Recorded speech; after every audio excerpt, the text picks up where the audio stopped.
Sir ನಮಸ್ತೆ. Sir ಯಾವಾಗ ಆರಂಭ ಆಯಿತು ಪಂಪ ಪ್ರಾಥಮಿಕ ಕೃಷಿ ಪತ್ತಿನ ಸಹಕಾರಿ ಸಂಘ? 1976. 1976ರಲ್ಲಿ ಸಹಕಾರಿ ಸಂಘ ಆರಂಭ ಆಯಿತು. ನನಗಿದ್ದಿರೋ ಏನಂದ್ರೆ ಸಹಕಾರ ಸಂಘ ಇದೆ. ಈ ಸಹಕಾರ ಸಂಘವನ್ನು ಸ್ಥಾಪನೆ ಮಾಡ್ತಕ್ಕಂಥದ್ದು ಕೇವಲ ಲಾಭ ಮಾಡಬೇಕು, ಯಾವ ಶ್ರೀಮಂತರ ಮೇಲೆತ್ತಬೇಕು ಅನ್ನೋ ಕಾರಣಕ್ಕಲ್ಲ. ಆ ಪ್ರದೇಶದ ಕಟ್ಟಕಡೆಯ ಮನುಷ್ಯನನ್ನ ಮೇಲೆತ್ತಬೇಕು, ಅವ್ರಿಗೊಂದು ಸಹಕಾರವನ್ನು ಇರಬೇಕು, ಸಹಾಯ ಮಾಡಬೇಕು ಅನ್ನೋ ಉದ್ದೇಶದಿಂದ ಸಹಕಾರ ಸಂಘಗಳು ಆರಂಭ ಆಗ್ತವೆ. ಸೊ ಈ ವಿಚಾರದಲ್ಲಿ ನಿಮ್ಮ ಸಹಕಾರಿ ಸಂಘ ಎಷ್ಟರ ಮಟ್ಟಿಗೆ ಯಶಸ್ವಿಯಾಗಿದೆ? ಲಾಸ್ಟ್ ಪರ್ಸೆಂಟ್ ರೀಚ್ ಆಗಿದೆ ನಿಮ್ಮ ಸಂಘ. ಆದ್ರೆ ಯಾರು ಅತ್ಯಂತ ಕಡುಬಡವ ಇದ್ದಾರೋ ಅಥವಾ ಯಾರಿಗೆ ಅಸಹಾಯಕರಿದ್ದಾರೆ ಅವ್ರು ನೀವು ರೀಚ್ ಆಗಿದ್ದೀರಾ, ಅವರಿಗೆ ಸಾಲವನ್ನು ಕೊಟ್ಟು ಅವ್ರ ಮೇಲೆ ಕೆಲಸ ಮಾಡಿದ್ದೀರಿ ಇಷ್ಟು ವರ್ಷದಲ್ಲಿ? ಆಗಿದೆ, ರೀಚ್ ಆಗಿದ್ದೀರಾ? ಸರ್ ಜೊತೆಗೆ ಇನ್ನೊಂದೇನಂತಂದ್ರೆ ನೀವು ಸಹಕಾರಿ ಸಂಘಕ್ಕೆ ಡೈರೆಕ್ಟರ್ ಆಗಿ ಎಷ್ಟೊಂದು ಬಂದ್ರಿ, ಅಧ್ಯಕ್ಷರಾಗಿ ಎಷ್ಟು ತಿಂಗಳಾಯ್ತು, ಎಷ್ಟು ವರ್ಷ ಆಯ್ತು? ನಾವು ಮೊದಲನೇ ಬಾರಿಗೆ ಆಗಿದ್ದೀವಿ. ಮೊದಲನೇ ಬಾರಿ ಫಸ್ಟ್ ಆಗಿರೋದು ನಾನು 2025 ಮಾರ್ಚ್. ಸರ್ ಇವರು ಸಹಕಾರ ಕ್ಷೇತ್ರ ಇದೆಯಲ್ಲ ಸರ್, ಇದು ಸಾಮಾನ್ಯ ಕ್ಷೇತ್ರ ಅಂತ. ಈ ಸಹಕಾರ ಕ್ಷೇತ್ರವನ್ನು ಆಯ್ಕೆ ಮಾಡ್ಕೊಳ್ಳಿಕ್ಕೆ ಹಲವಾರು ಕಾರಣಗಳಿರುತ್ತೆ. ಒಂದು, ಸಹಕಾರ ಕ್ಷೇತ್ರ ರಾಜಕಾರಣ ಮೊದಲ ಮೆಟ್ಟು. ಯಾರು ಸಹಕಾರ ಕ್ಷೇತ್ರ ಬರ್ತಾರೋ ರಾಜಕಾರಣದಲ್ಲಿ ವೇಗವಾಗಿ ಬೆಳಿಬಹುದು, ರಾಜಕಾರಣದಲ್ಲಿ ಬೆಳೀಲಿಕ್ಕೆ ಅವಕಾಶ ಇರುತ್ತೆ ಅಂತ ಈ ಒಂದು ವಿಚಾರವನ್ನು ಇಟ್ಕೊಂಡು ಕೂಡ ಸಹಕಾರ ಕ್ಷೇತ್ರಕ್ಕೆ ಬರ್ತಾರೆ ಕೆಲವರು. ಇನ್ನು ಕೆಲವರಿಗೆ ಅಂದ್ರೆ ಸಹಕಾರ ಕ್ಷೇತ್ರ ಅಥವಾ ಏನು ಕೋಪರೇಟಿವ್ ಸೊಸೈಟಿಗಳಿದ್ದಾವೆ, ಸೊಸೈಟಿ ಒಳಗೆ ಹೋದ್ರೆ ವ್ಯವಹಾರ ಸ್ವರೂಪವಾಗಿ ಮಾಡ್ಬೋದಪ್ಪ, ಒಳ್ಳೆ ರಿಯಲ್ ಎಸ್ಟೇಟ್ ಮಾಡ್ಬೋದು, ಯಾವ ತೊಂದರೆ ಇಲ್ಲ ಅಂತ ಹೇಳ್ಕೊಂಡು ಕೂಡ ಬರೋರಿರ್ತಾರೆ. ಅದ್ರ ಇನ್ನೊಂದು ವರ್ಗ ಇರ್ತದೆ, ಯಾಕಂದ್ರೆ ನಮ್ಮೂರಿರ್ತಕ್ಕಂಥ ಸಹಕಾರ ಸಂಘವನ್ನು ಬೆಳೆಸಬೇಕು, ಜೊತೆಗೆ ನಮ್ಮ ಊರಿರ್ತಕ್ಕಂಥ ಯಾರು ನಮ್ಮ ಹೃದಯ ನಮ್ಮ ಪ್ರದೇಶದಲ್ಲಿರ್ತಾರೋ ಅತ್ಯಂತ ಕಡು ಬಡವ, ಕೈಲಾದವರು, ಅಸಹಾಯಕರು ಸಹಾಯ ಮಾಡಬೇಕು ಅನ್ನೋ ಉದ್ದೇಶವನ್ನು ಇಟ್ಕೊಂಡು ಕೂಡ ಬರ್ತಾರೆ. ಸೊ ನೀವು ಯಾವ ಕಾರಣಕ್ಕೋಸ್ಕರ ಸಹಕಾರ ಕ್ಷೇತ್ರವನ್ನು ಆಯ್ಕೆ ಮಾಡ್ತೀರಿ? ರೈತರುಗಳು ಸಹಾಯ ಮಾಡಬೇಕಂತ ಬರ್ತೀವಿ. ರೈತರುಗಳು ಬಡವರಾಗಿರ್ತಾರೆ, ಅವರಿಗೆ ಲೋನ್ ಕೊಡಿಸೋದಾಗಲಿ ಮತ್ತು ಅವ್ರಿಗೆ ಸಹಾಯ ಮಾಡೋದಾಗಲಿ ಎಲ್ಲ ಮಾಡಿಸ್ತೀವಿ. ಅದರಿಂದ ಈಗ ಬರಗಾಲ ಬಂದಿದೆ, ಅದರಿಂದ ಸರ್ಕಾರಕ್ಕೆ ಏನಾದ್ರು ಒತ್ತಾಯ ಮಾಡಿ ಸ್ವಲ್ಪ ಲೋನು ಸಾಲಗಳೆಲ್ಲ ಮನ್ನಾ ಮಾಡಿದ್ರೆ ರೈತರುಗಳು ಒಳ್ಳೆಯದಾಗ್ತದೆ. ತುಂಬ ಈಗ ಬರಗಾಲ ಬಂದು ತುಂಬ ರೈತರುಗಳೆಲ್ಲ ತುಂಬ ನೋವಲ್ಲಿ ಸಂಕಟದಲ್ಲಿದ್ದಾರೆ. ಅದರಿಂದ ನೀವು ಸರ್ಕಾರ ಲೆವೆಲ್ಗೆ CM ತಲುಪಿಸಿ ಈ ಸಾಲ ಮನ್ನಾ ಮಾಡಿದ್ರೆ ರೈತರುಗಳು ಉಳ್ಕೋತಾರೆ ಅಂತೇಳಿ ಸರ್ ಏನಾಗುತ್ತೆ, ಗೆದ್ದು ನೀವು ಬರಬೇಕಾದ್ರೆ ಚುನಾವಣೆ ಆದ್ರೆ ವಿರೋಧ ಆದ್ರೆ ಅದು ಈ ಪ್ರಶ್ನೆ ನಿಮ್ಗೆ ಅನ್ವಯಿಸಲ್ಲ. ಚುನಾವಣೆ ಆಗಿ ಬಂದಿದ್ರೆ ನೀವು ಒಬ್ಬರೇ ಬರಲ್ಲ ಹೊರಗಡೆ, ಅಥವಾ ನೀವು ಇಲ್ಲಿ ನೀವು ಮಾತ್ರ ಹೊರಗಡೆ ಬರಲ್ಲ, ನಿಮ್ಮ ಜೊತೆ ಒಂದು ಟೀಮ್ ಬರುತ್ತೆ, ನಿಮ್ಮ ಬೆಂಬಲಿಗರು ಅಥವಾ ನಿಮಗೆ ಸಹಾಯ ಮಾಡ್ತಕ್ಕಂಥವ್ರು ಯಾರೋ ಒಂದು ಬಂದೇ ಬರ್ತಾರೆ. ಅವರು ಯಾವ ಉದ್ದೇಶದಲ್ಲಿ ಬರ್ತಾರೆ ಅಂತಂದ್ರೆ ನಿಮ್ಮ ಕಡೆಯಿಂದ ಏನಾದರೂ ಸಹಕಾರ ಸಿಗುತ್ತೆ, ಇಲ್ಲಿ ಸಾಲ ಸಿಗುತ್ತೆ ಅಥವಾ ಮತ್ತೊಂದೇನೋ ಸಿಗುತ್ತೆ, ಹಾಗಾಗಿ ಮಾತ್ರಕ್ಕೆ ಅವ್ರಿಗೆ ಸಹಾಯ ಮಾಡ್ಬೋದು, ಸಾಲ ಕೊಡಿಸ್ಬಾರ್ದು ಅಂತಲ್ಲ ನಮ್ಮ ಪ್ರಶ್ನೆ.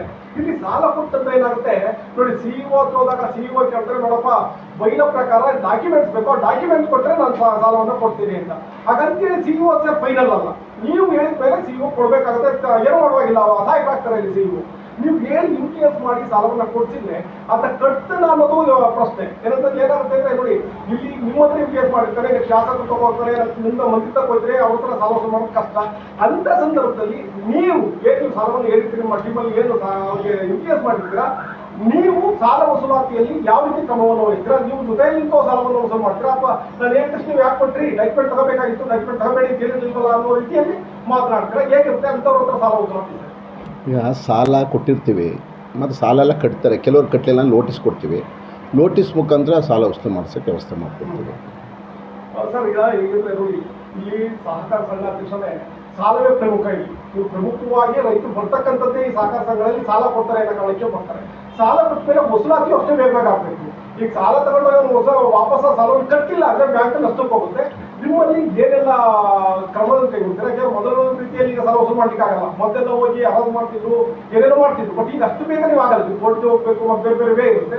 ನಿಮ್ಮಲ್ಲಿ ಈ ಒಂದು ಸಾಲ ವಸೂಲಾತಿಗೆ ಏನೆಲ್ಲ ಕ್ರಮ ಕೈಗೊಳ್ತೀರಿ? ಯಾಕಂದ್ರೆ ಎಲ್ಲರೂ ಸಾಲ ಕಟ್ಟಲ್ಲ ಅಂತಲ್ಲ, 94% ನೀವು ಕೇಳಿದ್ರು ಬಂದು ಕಟ್ಟೋರು ಇರ್ತಾರೆ, ಅದೇ 3% ಜನ ಇರ್ತಾರೆ ದುಡ್ಡಿದ್ರು ಕಟ್ಟಲ್ಲ ಅವರು. ಅಂತವ್ರ ಸಾಲ ವಸೂಲಾತಿ ಕಷ್ಟ. ಯಾವ ಥರ ಸಾಲ ವಸೂಲಾತಿ ಇದೆ ನಿಮಗೆ ಕ್ರಮ ಕೈಗೊಳ್ತೀರಾ? ಇನ್ ಕೇಸ್ ಪೆಂಡಿಂಗ್ ಕೇಸ್ ಅವರು ಇದ್ರೆ ಆ ಥರದ್ದು ಏನು ಮಾಡಿದ್ದೀವಿ? ಅವರಿಗೆ ನಾವು ಕ್ರಮವಾಗಿ ಸೀರಿಯಸ್ಸಾಗಿ ತೊಗೊಳ್ಳಲ್ಲ. ಸೀರಿಯಸ್ ಆಗಿದ್ರೆ ನೋಟಿಸ್ ಕೊಟ್ಟು ಮತ್ತು ಉದಾಹರಣೆ ಕೇಳಿಕೊಂಡು ಮೀಟಿಂಗಲ್ಲಿ ಡಿಸ್ಕಸ್ ಮಾಡಿ ಎಲ್ಲ ಇದುವಾಗಿ ಕೇಳ್ಕೊತೀವಿ. ನಾವು ಏಕದಮ್ ಹೋಗಿ ಮನೆ ತಕ್ಕೋಗಿ ಅವ್ರು ಒತ್ತಾಯ ಮಾಡೋದಲ್ಲಿ ಇನ್ನೊಂದು ಮಾಡೋದು ಮಾಡಲ್ಲ. 3 ನೋಟಿಸ್ ಕಳಿಸಿರ್ತೀವಿ, ಮತ್ತು ಮನೆಗೆ ಹೋಗಿ ಕಳಿಸ್ತೀವಿ, ಒಂದು 2-3 ಜನ ಕಳಿಸ್ತೀವಿ, ಕಟ್ತಾರೆ. ಅಕಸ್ಮಾತ್ ಏನಾದ್ರು ನಾವು ಹೋಗೋದು, ರೈತರುಗಳು ಏನಾದ್ರು ಅಪಘಾತ ಆಗಿ ತೊಂದರೆ ಸೇರಿಕೊಂಡಾಗ ಏನಾದ್ರು ಬರದೇ ಏನಾದ್ರು ಸಾಯೋದಲ್ಲ, ಯಾವ್ದು ಹಿಂಸೆ ಆಯ್ತದೆ ನಮಗೆಲ್ಲ. ನಾವೇನು ಜನಪ್ರತಿನಿಧಿ ಬಂದಿರ್ತೀವಿ, ನಮ್ಮ ಮೇಲೆ ಗೂಬೆ ಕೂರಿಸ್ತಾರೆ.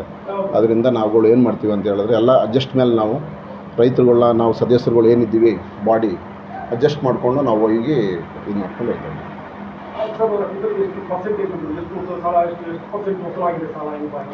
97%. 97% ಆಗಿ ಪೆಂಡಿಂಗ್ ಇರುತ್ತೆ. ಸರ್ ಚಿಕ್ಕಮಗಳೂರು ಅಂತ ನೋಡಿ, ನಾವು ನ್ಯಾಷನಲ್ ಬ್ಯಾಂಕಿಗೆ ಹೋದಾಗ ಅಲ್ಲಿ ಟೈಮಿಂಗ್ಸು ಕೆಲಸ ಇಂಥ ಇದೆ ಇಷ್ಟ 3 ಗಂಟೆಗೆ ಲಾಸ್ಟ್ ಮಾಡ್ತಾರೆ. ಯಾವುದೇ ಕಾರಣಕ್ಕೂ 10 ನಿಮಿಷ ಕೂಡ ಎಕ್ಸ್ಟ್ರಾ ಟೈಮಲ್ಲಿ ಕೆಲಸ ಮಾಡಲ್ಲ. ಆದರೆ ಅದೇ ನಾವು ಕೋಆಪರೇಟಿವ್ ಸೊಸೈಟಿ ಬಂದಾಗ ಏನಾಗ್ತದೆ ಅಂದರೆ ಟೈಮಿಂಗ್ಸ್ ಇಲ್ಲ. ಇಲ್ಲಿ ನನಗೆ ತಿಳಿದಾಗೆ ಕರ್ನಾಟಕದ ಯಾವುದೇ ಕೋಆಪರೇಟಿವ್ ಸೊಸೈಟಿ ಸಿಬ್ಬಂದಿಗಳು ಕೂಡ ಟೈಮಿಂಗ್ ಕೆಲಸ ಮಾಡಲ್ಲ. ಗೊಬ್ಬರ ಕೊಡಬೇಕು ಅಂದರೆ 6 ಗಂಟೆಗೆ ಬರ್ತಾರೆ, 5 ಗಂಟೆಗೆ ಬಂದು ಗೊಬ್ಬರ ಕೊಡಪ್ಪ ಅಂದ್ರೆ ಬಂದು ಕೊಡ್ತಾರೆ. ಇಲ್ಲ ಸಾಲ ಕಟ್ಟಬೇಕು ಅಂದಾಗ ಆತ ಮೈಸೂರು ಬೇಕಾದ್ರೆ ಮಡಿಕೇರಿ ಇರ್ತಾರೆ, ಫೋನ್ ಮಾಡಿ ಕಟ್ಟಕ್ಕೆ ಕೊಡ್ತಾ ನಾಳೆ ಶೂನ್ಯ ಬಡ್ಡಿದವ್ರು ಮುಗ್ದೋಗ್ತಾ ಇದ್ರೆ 7 ಗಂಟೆ ಸಂಜೆ 7-8 ಗಂಟೆವರೆಗೂ ಕಾಯ್ತಾರೆ ಸಿಬ್ಬಂದಿ ಇರ್ಬೋದು. ಆದರೆ ಅವ್ರಿಗೆ ಕೊಡ್ತಕ್ಕಂಥ ಸವಲತ್ತು ಇದೆ, ನ್ಯಾಷನಲ್ ಬ್ಯಾಂಕ್ ಕೊಡ್ತಕ್ಕಂಥ ಸವಲತ್ತು ಸಂಬಳ ಇಲ್ಲಿ ನೋಡೋದಕ್ಕೆ ಸಾಧ್ಯ ಇಲ್ಲ ಕೋಆಪರೇಟಿವ್ ಸೊಸೈಟಿ. ಹಾಗಂತ ಮಾತ್ರಕ್ಕೆ ನೀವು ನಿಮ್ಮ ದುರ್ಗ ಬಂಡವಾಳವನ್ನು ಮೀರಿ 2% ಮೀರಿ ಸಾಲ ಕೊಡುವಂತಿಲ್ಲ, ಸರಿ ಸಂಬಳವನ್ನು ಕೊಡುವಂತಿಲ್ಲ. ಸೊ ಆದರೂ ಕೂಡ ಒಂದು ಉತ್ತಮವಾದ ವೇತನ ಕೊಡಬೇಕು ಅವರಿಗೆ. ಇಲ್ಲಿ ಕೂತ್ಕೊಂಡು ಅವರು ಮೊದಲ ಫೀಸ್ ಬಗ್ಗೆ ಯೋಚನೆ ಮಾಡೋದು ಅಥವಾ ಮತ್ತಿನ್ನೊಂದೇನೋ ಯೋಚನೆ ಮಾಡುವಂಥ ರೀತಿಯಲ್ಲಿ ಹೇಳ್ತಬಾರ್ದು. ಸೊ ಈ ವಿಚಾರದಲ್ಲಿ ನಿಮ್ಮ ಸಹಕಾರ ಸಂಘ ಎಷ್ಟರ ಮಟ್ಟಿಗೆ ಯಶಸ್ವಿಯಾಗಿದೆ, ಎಷ್ಟರ ಮಟ್ಟಿಗೆ ಉತ್ತಮವಾದಂಥ ಸಂಬಳವನ್ನು ನಿಮ್ಮ ಸಿಬ್ಬಂದಿಗಳಿಗೆ ಕೊಡ್ತಾ ಇದ್ದೀರಾ? ತಿಂಗಳಿಗೆ ಮಾಮೂಲಿ ಏನು ಸಂಬಳ ಕೊಡ್ತಾಯಿದ್ದೀವಿ. ವರ್ಷಕ್ಕೆ ಇಷ್ಟು ಅಂತೇನೋ ಜಾಸ್ತಿ ವರ್ಷಕ್ಕಿಷ್ಟು ಅಂತ ಜಾಸ್ತಿ ಮಾಡಿರ್ತೀವಿ. ಇವಾಗ ಮಾಡಿದಾಗ ಸರ್ಕಾರದಿಂದ ಮಾಡ್ತೀವಿ. ಅದೊಂದು 2-3% ಇಟ್ಕೊಂಡು ಅವ್ರಿಗೆ ಪೇ ಮಾಡ್ತಾ ಇರ್ತೀವಿ. ಏನಂದ್ರೆ ನೋಡಿ, ಯಾವುದೇ ಒಬ್ಬ ಸಿಬ್ಬಂದಿಯ ನಿಲ್ಲಿಸಬೇಕಾದ್ರೆ ಸರ್ಕಾರದ ಅನುಮತಿ ಬೇಕು, ಇಲಾಖೆ ಅನುಮತಿ ಬೇಕು. ಇಲಾಖೆ ಅನುಮತಿ ಅಂದರೆ ನನಗೆ ತಿಳಿದಾಗ ಯಾರೋ ಒಳಗಡೆ ಕರ್ಕೊಂಡು ಕೂರಿಸಿ ಕೆಲಸ ಮಾಡ್ತಿದ್ದಾಗಲ್ಲ. ಆದರೆ ಸರ್ಕಾರ ನೇಮಿಸ್ಕೋಬೇಕಾದ್ರೆ ನಿಮ್ಮನ್ನ ನಮ್ಮ ಸಿಬ್ಬಂದಿ ನನ್ನ ಇದರಲ್ಲಿ ನೀವು ನೇಮಿಸ್ಕೋಬೇಕು ಅಂತ ಹೇಳುತ್ತೆ. ಆದರೆ ನೇಮಿಸ್ಕೊಂಡು ಆದ ನಂತರ ಸಂಬಳವನ್ನು ಕೇಳಕ್ಕೋದ್ರೆ ನನಗೆ ಅವನು ಸಿಬ್ಬಂದಿ ಅಲ್ಲ, ನನಗೆ ಒಂದು ಸಂಬಂಧ ಇಲ್ಲ. ನಿಮ್ಮ ಸಂಘ ಲಾಭದಲ್ಲಿದ್ದರೆ ನೀವು ಸಂಬಳ ತಗೊಳ್ಳಿ, ನಷ್ಟದಲ್ಲಿದ್ದರೆ ನಾವೇನು ಮಾಡೋಕ್ಕಾಗಲ್ಲ ಅಂತ ಹೇಳುತ್ತೆ. ಲಾಸ್ ಆಗಲಿ ಕೊಟ್ಟಿಗೆ ಸಾಧ್ಯನೇ ಇಲ್ಲ ಅಂತ ಹೇಳುತ್ತೆ. ಸೊ ಎಂಪ್ಲಾಯ್ ಆಗಿ CEO ಆಗಿ ಈ ವಿಚಾರದ ಬಗ್ಗೆ ಮಾತನಾಡೋದ್ರೆ ಏನನ್ಸುತ್ತೆ? ಯಾಕಂದ್ರೆ ಈಕ್ವಲ್ ಸ್ಯಾಲರಿ ಇಲ್ಲ, ಎಲ್ಲ ಸಹಕಾರ ಸಂಘಗಳಲ್ಲೂ ಈಕ್ವಲ್ ಸ್ಯಾಲರಿ ಇಲ್ಲ. ಕೆಲವು ಸಹಕಾರ ಸಂಘ, ನಾವು ಗೋಣಿಕೊಪ್ಪ ಸಹಕಾರ ಸಂಘಕ್ಕೆ ಹೋದರೆ 7th ಪೇ ಕಮಿಷನ್ ಕೊಟ್ಟಿದ್ದಾರೆ ಅವರಿಗೆ. ಇನ್ನು ಕೆಲವು ಸೊಸೈಟಿಗಳಲ್ಲಿ 40,000 50,000 ಸ್ಟಾರ್ಟಿಂಗ್ ಸ್ಯಾಲರಿ ಇರುತ್ತೆ. ಇನ್ನು ಕೆಲವರಿಗೆ 5,000 ಸ್ಟಾರ್ಟ್ ಆಗ್ತದೆ. ಸೊ ಹಾಗಾಗಿ ಸಿಬ್ಬಂದಿಯಾಗಿ ಮಾತನಾಡೋದ್ರೆ ನೀವು ಈ ವಿಚಾರ ನಮಗೆ 7ನೇ ವೇತನ ಆಯೋಗನೂ ನಾವು ಮಾಡ್ಕೊಂಡಿದ್ದೀವಿ. ಮತ್ತು ಎಲ್ಲ DAನೂ ನಮಗೆ ಸರ್ಕಾರದ ಏನಿದೆ ಎಲ್ಲನೂ ತಗೊಂಡು 2% ಮಾತ್ರ ಕಡಿಮೆ ಮಾಡಿ ತಗೊಂಡಿದ್ದೀವಿ ಅಷ್ಟೇ. ಸರ್ಕಾರದಕ್ಕೂ ನಮ್ಮ ಇದರಲ್ಲಿ ಬರೀ ಒಂದು 2% ಮಾತ್ರ ಕಡಿಮೆ, ಎಲ್ಲ ಸಿಬ್ಬಂದಿಯವರಿಗೂ ಈಕ್ವಲ್ ಆಗಿ ಎಲ್ಲನೂ ಕೊಡ್ತಾ ಬಂದಿದೆ, ಎಲ್ಲ ಸಿಗ್ತಾ ಇದೆ. ಅಂತಂದ್ರೆ ಸಹಕಾರ ಸಂಘಗಳಲ್ಲಿ ಠೇವಣಿ ತುಂಬ ಇಂಪಾರ್ಟೆಂಟ್. ಯಾವಾಗ ನಿಮ್ಮ ಮೂಲ ಬಂಡವಾಳ ಸೃಷ್ಟಿಯಾಗುತ್ತೋ ಆಗ ಸಹಕಾರ ಸಂಘ ಬೆಳೀತಾ ಹೋಗುತ್ತೆ. ಸಹಕಾರ ಸಂಘ ಒಂದು ಶ್ರೀಮಂತ ಸಂಸ್ಥೆಯಾಗಿ ಬೆಳೆಸ್ಬೋದು. ಸೊ ಹಾಗಾಗಿ ಇಲ್ಲಿ ಠೇವಣಿ ಸ್ವೀಕಾರಕ್ಕೆ ನೀವೇನಾದ್ರು ಮಾಡಿದ್ರೆ, ಏನಾದ್ರು ಕೆಲಸಗಳನ್ನು ಮಾಡಿದ್ರೆ, ಅಥವಾ ಜನ ವಾಲಂಟಿಯರ್ ಠೇವಣಿಯನ್ನು ಕಟ್ಟಿದ್ದಾರಾ? ಸೊ ಈ ವಿಚಾರವಾಗಿ ನಾವು ಮಾತನಾಡಿದ್ರೆ ಎಷ್ಟು ಠೇವಣಿ ಇದೆ ಡೀಟೇಲ್ಸ್ ಕೊಡೋಣ. ನಮ್ಮಲ್ಲಿ 30 ಕೋಟಿ ಡೆಪಾಸಿಟ್ ಇದೆ. ನಾವು 30 ಕೋಟಿ ನಮ್ಮದು ಡೆಪಾಸಿಟೇ ಇದೆ. ಇಲ್ಲಿ ಮೆಂಬರ್ಗಳು ವಾಲಂಟ್ರಿಯಾಗಿ ಅವರೇನೆ ನಮಗೆ, ನಾವೇನು ಅವ್ರನ್ನ ಒತ್ತಾಯ ಮಾಡಬೇಕು ಅಂತಲೇ ಇಲ್ಲ, ಅವರೇ ಬಂದು ನಮ್ಮಲ್ಲಿ ಠೇವಣಿ ಇಡ್ತಾರೆ. ಮತ್ತು ಅಡ್ವಾನ್ಸು ಅಷ್ಟೇ, ನಾವು ಅದ್ರ ಮೇಲೆ ನಾವು ಬ್ಯಾಂಕಿಂದ ತೊಗೋತಿದ್ದೀವಿ. ಮತ್ತು ಅದ್ರ ಮೇಲೆ ಠೇವಣಿ ಮೇಲೆ ನಾವು MT ಲೋನು ಆ ಥರ ಎಲ್ಲ ರೈತರಿಗೆ ಕೊಡ್ತಾ ಇದ್ದೀವಿ. ಮದರ್ ಬ್ಯಾಂಕ್ ನನಗೆ ತಿಳಿದಾಗೆ ನಿಮ್ಮ ಎಂಪ್ಲಾಯಿ ಏನಾಗುತ್ತೆ ಅಂತಂದ್ರೆ ಎಲ್ಲರಿಗೂ ಎಲ್ಲ ಬ್ಯಾಂಕ್ಗಳು ಸೊಸೈಟಿಗಳು ಮದರ್ ಬ್ಯಾಂಕ್ ಬಂದು DCC ಬ್ಯಾಂಕ್. ಅಂದರೆ ಗಾವಣಗೆರೆ ನಾನು ಇಂಟರ್ವ್ಯೂ ಮಾಡಿದ್ದೇನೆ, ಗಾವಣಗೆರೆ ಸೊಸೈಟಿಯನ್ನ. ಅವರಿಗೆ ಮತ್ತೆ ನಿಮಗೆ ವಿಭಿನ್ನವಾಗಿದೆಯಂತೆ ಅಂತ. ಅವ್ರಿಗೊಂದು ಸೆಂಟ್ರಲ್ ಬ್ಯಾಂಕ್ ಇತ್ತು, ಅಲ್ಲಿಂದ SBI ಬರ್ತಾರೆ. ಸೊ ಈಗ ನಿಮ್ಮದು SBI ಬೇರೆ ಅಂತ ಕೇಳ್ತೇನೆ. ಸೊ DCC ಬ್ಯಾಂಕು SBI ಏನಾದರೂ ವ್ಯತ್ಯಾಸ ಇದೆಯಾ? ಸೊ ಇಲ್ಲಿ ಬಂದು ನೀವು ಕೆಲವರು ಹೆಲ್ಪ್ ಆಯ್ತಾ, ಹೇಗೆ ಬೇಕು? ಯಾಕಂದ್ರೆ DCC ಬ್ಯಾಂಕ್ ಹೋದ ತಕ್ಷಣ ಬಂದಿದೆ, ಅದು ಬೇರೆ ಬೇರೆ ನಡೆಯುತ್ತೆ ಇಲ್ಲಿ, ಅದೆಲ್ಲ ಇದೆ, ನಿಮಗೆ ಸಾಲ ಕೊಡ್ತಾರೆ. But national bank I think ಯಾವ ಥರ ಇದೆ ತಿಳಿಸ್ಕೊಂಡು. ಅಂದರೆ ನಮಗೆ ನ್ಯಾಷನಲ್ ಬ್ಯಾಂಕಲ್ಲಿ ಮಾರ್ಚ್ ಎಂಡಿಗೆ ನಮ್ಮದೆಲ್ಲ ರೀಪೇಮೆಂಟ್ ಮಾಡ್ತೀವಿ. ನಮಗೆ ಏಪ್ರಿಲ್ 1 ಸಾಲ ರಿಲೀಸ್ ನಮಗೆ ಮಾಡಿ ಅಕೌಂಟಿಗೆಲ್ಲ ಕ್ರೆಡಿಟ್ ಕೊಡ್ತಾರೆ. ಮತ್ತು ಪರ್ಸೆಂಟೇಜಲ್ಲೂ ಅಷ್ಟೇ, ನಮಗೆ ಅವರು ಸಬ್ಮೆನ್ಷನ್ ಕೊಡ್ತಾರೆ. 3% ಸಬ್ಮೆನ್ಷನ್ ಕೊಡ್ತಾರೆ, ಪ್ಲಸ್ 1.5% ನಮಗೆ 4.5% ಅವರೇ ಕೊಡ್ತಾರೆ. ನಮಗೆ ಸಬ್ಮೆನ್ಷನ್ ಬರುತ್ತೆ. 8.5 ಲಾಸ್ಟ್ ಟೈಮು 10% ಮಾಡಿದರು, ಬಟ್ ಈ ಸಲ ಕಡಿಮೆ ಮಾಡಿ 8.5%ಗೆ ಇಳಿಸಿದ್ದಾರೆ. ಅದರಿಂದ ನಮಗೊಂದು 4.5% ಮಾತ್ರ ನಾವು ಒಂದು ಅವ್ರಿಗೆ SBIಗೆ ಕಟ್ಟಬೇಕಾಯ್ತದೆ. ಯಾವ್ಯಾವ ರೀತಿಯ ಸಾಲವನ್ನು ಕೊಡ್ತಿದ್ದೀವಿ, ಎಷ್ಟು ಧೈರ್ಯ ನೋಡಪ್ಪ, ನಾನು ಒಳಗಡೆ ಹೋದ್ರೆ ನನ್ನ ಪ್ರಾಬ್ಲಮ್ ಸಾಲ್ವ್ ಆಗುತ್ತೆ, ಈ ಸೊಸೈಟಿಗೆ ಬಂದರೆ ನನ್ನ ಪ್ರಾಬ್ಲಮ್ ಸಾಲ್ವ್ ಆಗುತ್ತೆ, ಎಷ್ಟು ಧೈರ್ಯವಾಗಿ ನೀವು ಸೊಸೈಟಿಗೆ ಬರ್ಬೋದು, ಏನೆಲ್ಲ ಸಾಲಗಳನ್ನು ಅವ್ರಿಗೆ ಕೊಡ್ತಾ ಇದ್ದಾರೆ? KCC ಒಂದೇನೋ ಬೇರೆ ಇಲ್ಲ, ಬೇರೆ ಎಲ್ಲ ಸಾಲಗಳು ಕೊಡ್ತಾ ಇದ್ದೀವಿ. KCC ಸಾಲ ಅದೇ 0% ಕೊಡ್ತಿದ್ದೀವಿ. ಮತ್ತು ಮಧ್ಯಮಾವಧಿ ಸಾಲ ಪಿಗ್ಮಿ ಮೇಲೆ ಸಾಲ ಕೊಡ್ತೀವಿ. ಮತ್ತು ಫಾರ್ಮ್ ಹೌಸ್ ಕಟ್ಟಲಿಕ್ಕೆ ಆ ಥರ ಸಾಲ, ಮತ್ತು ಅದೇ ದನದ ಕೊಟ್ಟಿಗೆ, ಭೂ ಅಭಿವೃದ್ಧಿ ಎಲ್ಲ ಥರದಲ್ಲೂ ಚಿನ್ನಾಭರಣ ಸಾಲ ಕೊಡ್ತೀವಿ. ಎಲ್ಲ ಸಾಲಗಳನ್ನು ಕೊಡ್ತೀವಿ. ಮತ್ತೆ MT ಲೋನ್ ಅಂತ ಎಲ್ಲನೂ ಕೊಡ್ತೀವಿ. ಆಮೇಲೆ ಇಲ್ಲಿ ಗೋಲ್ಡ್ ಲೋನ್ ಬಗ್ಗೆ ಮಾತಾಡೋಣ. ಗೋಲ್ಡ್ ಲೋನ್ ಅಂತಂದ್ರೆ ಸಾಮಾನ್ಯರಿಗೆ ಆನ್ಸರ್ ಹೇಳಲಿಕ್ಕೆ ಸಾಧ್ಯ ಇದ್ರೆ ಮಾತ್ರ ಹೇಳ್ಬೋದು. ಸೆಕ್ಯೂರಿಟಿ ಪ್ರಾಬ್ಲಮ್ಸ್ ಇದ್ರೆ ಹೇಳ್ಬೇಕಾದ ಅಗತ್ಯ ಇಲ್ಲ. ಏನಂತಂದ್ರೆ ಚಿನ್ನ ಸಾಲವನ್ನ ಸುಲಭವಾಗಿ ಕೊಡ್ಲಿಕ್ಕಾಗಲ್ಲ. ಯಾಕೆಂದ್ರೆ ಅಪ್ರೈಸರ್ ಬೇಕಾಗ್ತಾರೆ, ತಜ್ಞರು ಬೇಕು, ನೋಡಿದ ತಕ್ಷಣ ಗುರುತು ಮಾಡಬೇಕು ಇದು ಗೋಲ್ಡ್ ಅಲ್ವಾ ಅಂತ. ಸೊ ಆ ಒಂದು ಗೋಲ್ಡ್ ಲೋನ್ನ ಡೀಟೇಲ್ಸ್ ಕೊಡೋದಾದ್ರೆ ಸಾಧ್ಯ ಇದ್ರೆ ಕ್ಯಾನ್ಸಲ್ ಮಾಡಿ, ಇಲ್ಲಾಂದ್ರೆ ಬೇಕು. ಗೋಲ್ಡ್ ಅಂದರೆ ನಮ್ಮಲ್ಲಿ ನಾವು ಟ್ರೈನಿಂಗಿಗೆ ಕಳಿಸಿದ್ದೀವಿ ಅಪ್ರೈಸರ್. ಮೊದಲು ನಮ್ಮಲ್ಲಿ ಅಪ್ರೈಸರೇ ಬಂದೆಲ್ಲ ಚೆಕ್ ಮಾಡೇ ಕೊಡ್ತಿದ್ವು. ಬಟ್ ಅವರು ಈಗ ಬರೋಕ್ಕಾಗೋದಿಲ್ಲ ಅಂತೇಳಿ ನಮ್ಮಲ್ಲೇ ಒಬ್ಬರನ್ನ ಟ್ರೈನಿಂಗ್ ಕಳಿಸಿ ಅಪ್ರೈಸರಿಗೆ ಅವರೆಲ್ಲ ಚೆಕ್ ಮಾಡಿ ಪ್ರತಿಯೊಂದೆಲ್ಲ ಚೆಕ್ ಮಾಡಿಬಿಟ್ಟೆ ವಾರ್ಷಿಕ ಎಷ್ಟು ಕೊಟ್ಟಿದ್ರೆ ಗೋಲ್ಡ್ ಲೋನ್ ಎಷ್ಟು ಕೊಟ್ಟಿದ್ರೆ? ನಮ್ಮಲ್ಲಿ ಈಗ ಟೋಟಲ್ ಆಗಿ ಒಂದು 5 ಕೋಟಿಯಷ್ಟು ಗೋಲ್ಡ್ ಲೋನ್ ಇದೆ. ಇನ್ನೊಂದು ಈ ಮಾಸಿಕ ಸಭೆಗಳಿದಾವಲ್ಲ ಇದು ತುಂಬಾ ಇಂಪಾರ್ಟೆಂಟ್. ಒಂದು ಬ್ಯಾಂಕಿನ ಬೆಳವಣಿಗೆಯಲ್ಲಿ ಮಾಸಿಕ ಸಭೆ ತುಂಬಾ ಇಂಪಾರ್ಟೆಂಟ್ ಆಗುತ್ತೆ. ಮಾಸಿಕ ಸಭೆ ನಡೆಯೋದಂದ್ರೆ ಬ್ಯಾಂಕ್ ಅನ್ನು ಅಭಿವೃದ್ಧಿ ಮಾಡಲಿಕ್ಕೆ ನೀವು ಪ್ರತಿ ತಿಂಗಳು ಮಾಡಿದಂತೆ ಎಲ್ಲ ವಿಚಾರವನ್ನು ಮುಂದಿಟ್ಟು ಚರ್ಚೆ ಮಾಡಿದ್ರೆ ಸಿಬ್ಬಂದಿ ಕೆಲಸ ವೇಗವಾಗಿ ಮಾಡಲಿಕ್ಕೆ, ಸರಿಯಾಗಿ ಮಾಡಲಿಕ್ಕೆ ಒಂದು ಎಚ್ಚರಿಕೆನೂ ಕೂಡ ಆಗಿರುತ್ತೆ. ಸೊ ನಿಮ್ಮಲ್ಲಿ ಸರ್ಕಾರ ಹೇಳುತ್ತೆ 10 ರಿಂದ 12 ಸಭೆಯನ್ನ ಮಾಡಲೇಬೇಕು ಕಡ್ಡಾಯವಾಗಿ ಅಂತ. ಸೊ ನೀವು ವಾರ್ಷಿಕವಾಗಿ ಎಷ್ಟು ಸಭೆಯನ್ನ ಮಾಡ್ತೀರಾ ಡೀಟೇಲ್ಸ್ ಕೊಡೋದು? ವಾರ್ಷಿಕ 12 ಸಭೆ ಮಾಡ್ತೀವಿ. 12 ಸಭೆ ಮಾಡ್ತೀವಿ. ಮತ್ತೆ ಏನಾದರೂ ಎಮರ್ಜೆನ್ಸಿ ಇದ್ದರೆ ಪುನಃ ಎಮರ್ಜೆನ್ಸಿ ಮೀಟಿಂಗ್ ಕರೀತೀವಿ. ನೀವು ಏನಾದ್ರು ತೆಗೆದುಕೊಳ್ಳಿ, ಇಲ್ಲಿ ಇನ್ನೂ ಕೂಡ ಮದುವೆಗೆ, ಗೃಹ ಪ್ರವೇಶಕ್ಕೆ ಇಂಥ ಕಾರ್ಯಗಳಿಗೆ ನೀವು ಲೋನ್ ಕೊಡಬೇಕು ಅಂತಿಲ್ಲ. ಗೋಳಿ ಕೊಪ್ಪವನ್ನು ಹೊರತುಪಡಿಸಿ ಗೋಳಿ ಕೊಪ್ಪ ಬೈಲದಿದೆ. ಬಟ್ ನನಗೆ ತಿಳಿದಾಗ ನೋಡಿದಂತೆ ಯಾವುದೇ ಸೊಸೈಟಿ ಬೈಲದಲ್ಲೂ ಇಲ್ಲ ಇದು. ಆದರೆ ಆ ಕೆಲಸವನ್ನು ಮಾಡ್ತಿದ್ದಾವೆ. ಈಗ ಯಾವುದೋ ಒಂದು ಮಗಳು ಮದುವೆ ಆಯಿತು ಅಂದರೆ ಆತ ಬಂದು ನಿಮ್ಮಲ್ಲಿ ಇಷ್ಟದಲ್ಲಿ ಯಾವ್ದಾದ್ರು ಒಬ್ಬರು ಭೇಟಿ ಆಗಿರ್ತಾನೆ. ಅವನು ಅರ್ಚಕನ ಭೇಟಿ ಆಯ್ತಾನೆ ಏನೋ ಗೊತ್ತಿಲ್ಲ, ಜ್ಯೋತಿಷಿ ಭೇಟಿ ಆಯ್ತಾನೆ ಏನೋ ಗೊತ್ತಿಲ್ಲ, ಮೊದಲು ಬಂದು ನಿಮ್ಮನ್ನು ಭೇಟಿ ಆಗ್ತಾನೆ. ಇಷ್ಟೇ ತಾರೀಕು ಮದುವೆ ಇದೆಯಪ್ಪ, ನನಗೆ ಏನೋ ಸ್ವಲ್ಪ ಹೆಲ್ಪ್ ಮಾಡ್ಬೋದಾ ಅಂತ. ಈಗ ಅಗತ್ಯ ಮಾತ್ರ ನೀವು ಡೈರೆಕ್ಟಾಗಿ ಒಂದು ಮದುವೆ ಸಾಲ ಅಂತ ಕೊಡ್ಲಿಕ್ಕಾಗಲ್ಲ.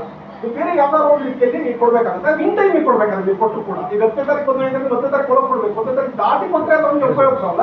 ಹಾಗಾಗಿ ಕೆಲವು ಕಡೆ ಸಾಲ ಸಮಿತಿ ಇರುತ್ತೆ. ನಿಮ್ಮಲ್ಲಿ ಅಂತಹ ತುರ್ತು ಸಂದರ್ಭದಲ್ಲಿ ಯಾವ ಥರ ಅನುಮೋದನೆ ಅಂತ ಹೇಳ್ತೀರಾ?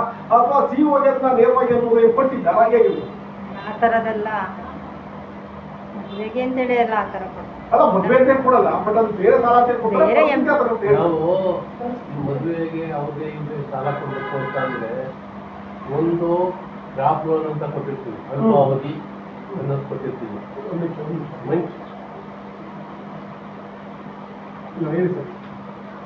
ನಮ್ಮ ರೈತರಿಗೆ ಯಾವಾಗಲೂ 2-3 ಅಕೌಂಟಲ್ಲಿ ನಾವು ಸಾಲ ಕೊಡೋಕ್ಕಿರ್ತೀವಿ. ಒಂದು ಕ್ರಾಪ್ ಲೋನ್ ಕೊಡ್ತಾ ಇರ್ತೀವಿ. ಮದುವೆ ಮಾಡಬೇಕು ಅಂದ್ರೆ ಅವನೇನು ವರ್ಷ ಮದುವೆ ಮಾಡಕ್ಕೆ ಅವನು 10 ವರ್ಷಕ್ಕೋ 20 ವರ್ಷಕ್ಕೋ ಮದುವೆ ಮಾಡಿರ್ತಾನೆ.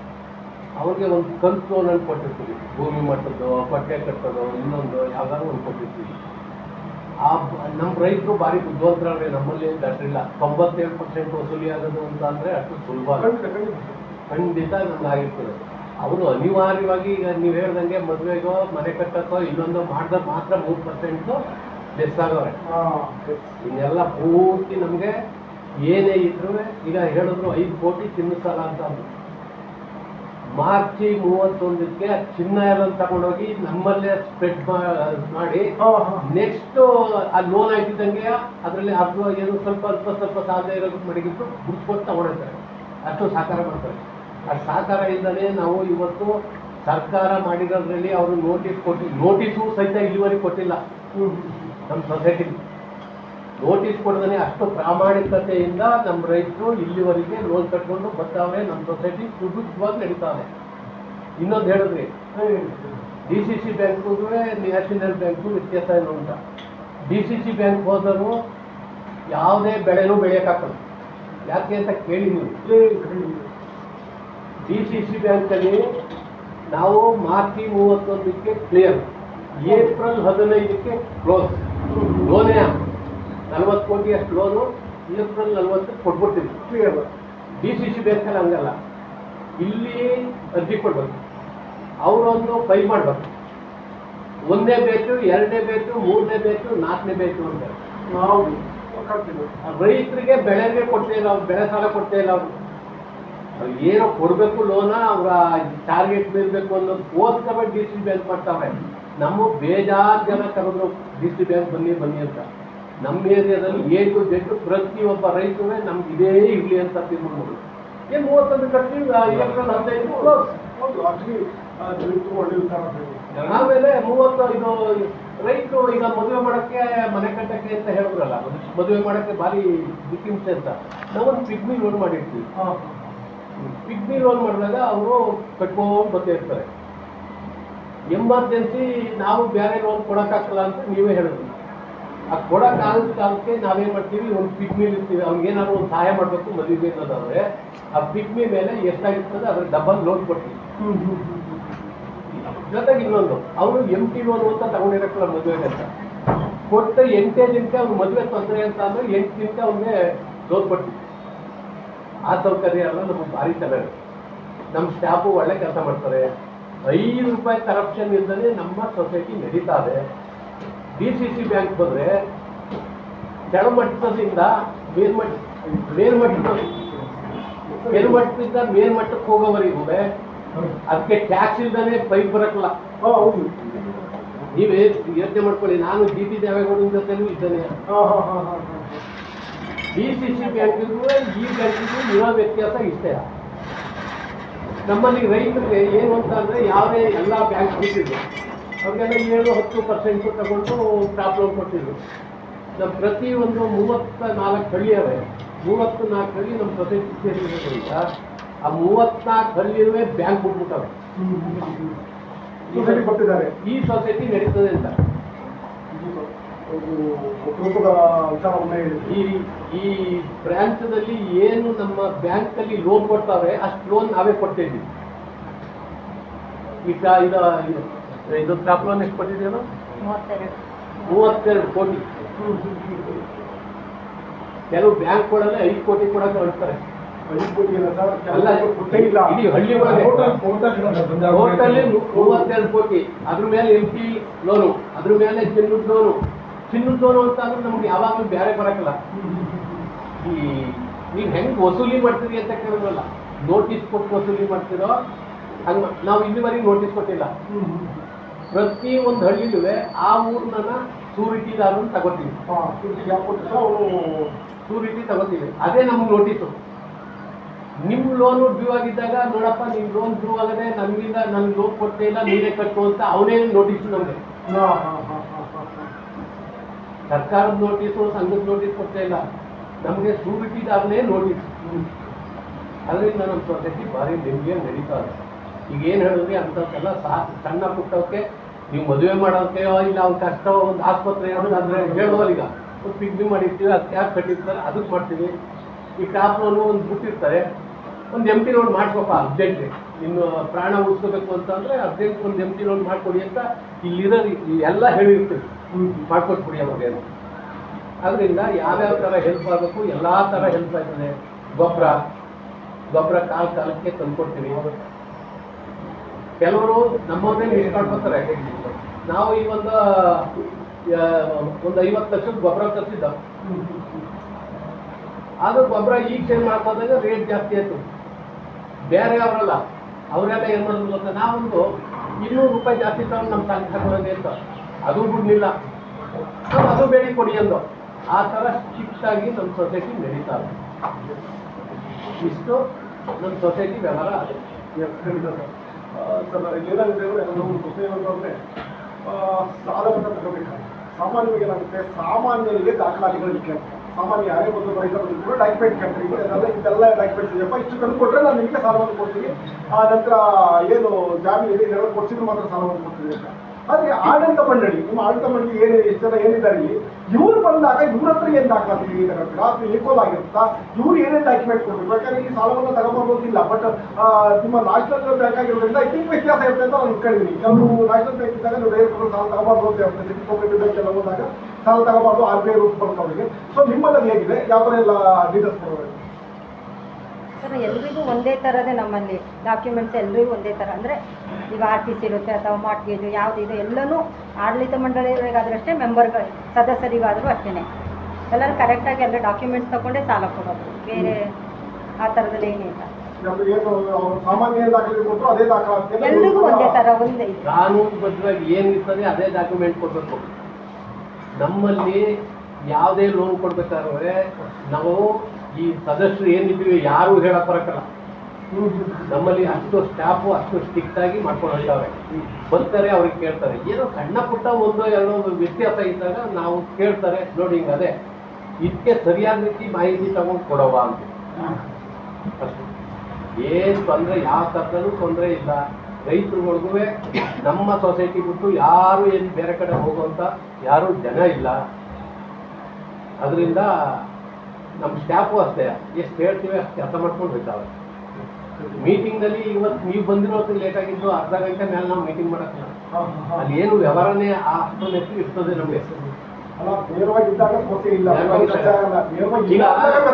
ಈಗ DCC ಬ್ಯಾಂಕಿಗೆ ಈ ಮೈಸೂರು ಕಡೆಯಿಂದ ಆಡಿಟ್ರು ಬರ್ತಾರೆ. ನಾವು ಮೈಸೂರು ಕಡೆ ಆಡಿಟ್ರು ನಂಬಕ್ಕಲ್ಲ. ಅವ್ರೇನು ಅಂತ ಅಂದ್ರೆ ಕಾಫಿ ಟೀ ಎಲ್ಲ ಜಾಸ್ತಿ ಕೊಟ್ಟು ಇನ್ನೊಂದು ಕೊಟ್ಟು ಏನೋ ಮಾಡಿ ಆಡಿಟ್ ಮಾಡ್ತೀವಿ. ನಮ್ಮ ಸೊಸೈಟಿ ಎಷ್ಟು ಮೀಟಿಂಗ್ ನಡೀತಾ ಇದೆ. ಡೈರೆಕ್ಟರ್ಗಳಾದರೂ ಇವತ್ತು ಏನ್ ಬೇಕಾದ್ರೂ ಮಾಡ್ತಾರೆ. ಗೋಲ್ಮಾಲ್ ಅದು ಮಾಡ್ಬಿಟ್ಟು ಇದು ಮಾಡ್ಬಿಟ್ಟು ಏನೇನೋ ಮಾಡ್ತಾರೆ. ನಮ್ಮ ಸೊಸೈಟಿಗೆ ಅಂಥದ್ದು ಒಂದು ಪಾಯಿಂಟು ಇಲ್ಲ. ಇದು ಇದಕ್ಕೆ ನ್ಯಾಷನಲ್ ಬ್ಯಾಂಕಿಗೆ ಅನ್ವಯಿಸಲ್ಲ ಅಂತ ನಾನು ಅಂದ್ಕೊಂಡಿದ್ದೇನೆ. ಏನಾಗುತ್ತೆ ಅಂದ್ರೆ ನೋಡಿ, 0% ಸಾಲ, 0% ಸಾಲವನ್ನು ಎಲ್ಲರೂ ಕಟ್ಟಲ್ಲ. ಬ್ಯಾಂಕ್ ಸ್ವಲ್ಪ ಇದನ್ನ ರೆಗ್ಯುಲರ್ ಟೈಮಲ್ಲಿ ಉಳಿಸಿದ್ರೆ ಬಟ್ ರಿನ್ಯೂವಲ್ ಮಾಡಲೇಬೇಕಾಗುತ್ತೆ. ರಿನ್ಯೂವಲ್ ಮಾಡಲಿಲ್ಲ ಅಂದರೆ 11.5% 14% ಬಡ್ಡಿ ಬೀಳುತ್ತೆ. ಅದು ಯಾವಾಗ ಒಂದು ಸಾಲ ಆದರೂ ಅವತ್ತಿಂದಲೇ ಸ್ಟಾರ್ಟ್ ಆಗುತ್ತೆ ಆ ಬಡ್ಡಿ. ಸೊ ಹಾಗಾಗಿ ಏನಾಗುತ್ತೆ ಅಂದರೆ ನಮ್ಮ ಮೈಸೂರು ಅಂತ ಇಲ್ಲ, ಆಲ್ ಓವರ್ ಕರ್ನಾಟಕ, ನನಗೆ ತಿಳಿದಾಗೆ ಆಲ್ ಓವರ್ ಕರ್ನಾಟಕದ ಎಲ್ಲ ಕೋಆಪರೇಟಿವ್ ಸೊಸೈಟಿಗಳು ಇವರು ಕಡಿಮೆ ಇಡ್ತಾ ಇದೆ. ಏನಂತಂದ್ರೆ ಯಾರು ಕಟ್ಟಲ್ವೋ ಅವ್ರು 5,000 6,000 ಅವ್ರಿಗೆ ಇಂಟ್ರೆಸ್ಟ್ ಒಂದು ಲಕ್ಷಕ್ಕೆ 6,000 ರೂಪಾಯಿ ಕಟ್ಟರೆ ಅವ್ರಿಗೆ ರಿನ್ಯೂವಲ್ ಇವರೇ ಮಾಡ್ತಕ್ಕಂಥ ಸೊಸೈಟಿಗಳಲ್ಲಿ. ಮತ್ತು DCC ಬ್ಯಾಂಕ್ ಆದರೆ DCC ಬ್ಯಾಂಕು ಅಥವಾ ಬೇರೆ ಬ್ಯಾಂಕ್ ಆದರೆ ಅಲ್ಲಿ ಏನು ಸೂಪರ್ವೈಸರ್ಸ್ತಾರೆ ಅವರ ಒಂದು ಇದರಲ್ಲಿ ನಂತರ ಒಂದು ಸಾಲ ಬಂದಾಗ ಏನೊಂದು ನೆಕ್ಸ್ಟ್ ರಿನ್ಯೂವಲ್ ಸಾಲ ಬರುತ್ತೆ. ಆ ರಿನ್ಯೂವಲ್ ಸಾಲ ಬಂದಾಗ ಈಗ 1 ಲಕ್ಷ ಸಾಲವನ್ನು ಕಟ್ಟೋಕ್ಕಾಗಿರಲ್ಲ. ಆದರೆ 1.5 ಲಕ್ಷ ಸಾಲವನ್ನು ಮಾಡಿ ಅದರಲ್ಲಿ ಅವ್ರಿಗೆ ಏನು ಇಂಟ್ರೆಸ್ಟ್ ಇರುತ್ತೆ ಎಲ್ಲ ಮುಗಿದ್ಬಿಟ್ಟು ಅವ್ರಿಗೆ ಉಳಿದಂಥ 40,000 ರೂಪಾಯಿ ಅವ್ರು ಕೈಗೆ ಕೊಡ್ತಕ್ಕಂಥದ್ದು. ಇದು ನಮ್ಮ ಇದೇನಂದ್ರೆ ಇದನ್ನು ಕೆಟ್ಟ ಸಾಲ ಅಂತ ಕರೀತಾರೆ. ಕಾರಣ ಏನಂದ್ರೆ 1 ಲಕ್ಷನೇ ಕಟ್ಟಕ್ಕಾಗಿಲ್ಲ, ನೀವು ನೆಕ್ಸ್ಟ್ 1.5 ಲಕ್ಷವನ್ನ ಮಾಡಿದ್ವಿ ಈ ಸಾಲದಲ್ಲಿ, ನಂತರ 1.5 ಲಕ್ಷವನ್ನ ಹೇಳಿದ್ವಿ. ನೆಕ್ಸ್ಟ್ ನಾನು ಏನು ಮಾಡ್ತೀವಿ ಅದನ್ನು ಕಟ್ಟಲ್ಲ, ನಾನು ನಿಮ್ಗೆ ಮತ್ತೆ 6,000 ರೂಪಾಯಿ ಕೊಡ್ತೇನೆ. ಮತ್ತೆ ಏನು ಮಾಡ್ತೀವಿ ನೀವು ನೆಕ್ಸ್ಟ್ 2 ಲಕ್ಷವನ್ನ ಮಾಡ್ತೀರಾ. ಅದಕ್ಕೆ ನೋಡಿ 1 ಲಕ್ಷವನ್ನ ಕಟ್ಟೇ ಇರ್ತಕ್ಕಂಥ ವ್ಯಕ್ತಿಗೆ 2 ಲಕ್ಷ ಸಾಲಗಾರನಾಗಿ ಮಾಡಿರ್ತೀರಾ. ಸೊ ನಿಮ್ಮ ಬ್ಯಾಂಕಲ್ಲಿ ಹೇಗಾಗಿರುತ್ತೆ. ಸೊ ಈ ಥರ ಯಾಕೆಂದ್ರೆ ನನಗೆ ತಿಳಿದಾಗೆ ನ್ಯಾಷನಲ್ ಬ್ಯಾಂಕ್ ಅಂದಾಗ ಇದು ಸಾಧ್ಯ ಇಲ್ಲ ಅಂತ ನಾನು ಅಂದ್ಕೊಂಡಿದ್ದೇನೆ. ಐ ಡೋಂಟ್ ನೋ ಬಡ್ಡಿ ಕಸ್ಟಮರ್ ಕೊಡೋದು ನಮ್ಮಲ್ಲಿ ಆ ಥರ ಇಲ್ಲ. ರೈತರೇ ಬೇರೆ ಕಡೆ ಏನಾದರೂ ಮಾಡ್ಕೊಂಡೆ ಅವರು ಕಟ್ತಾರೆ. ಅವರೇ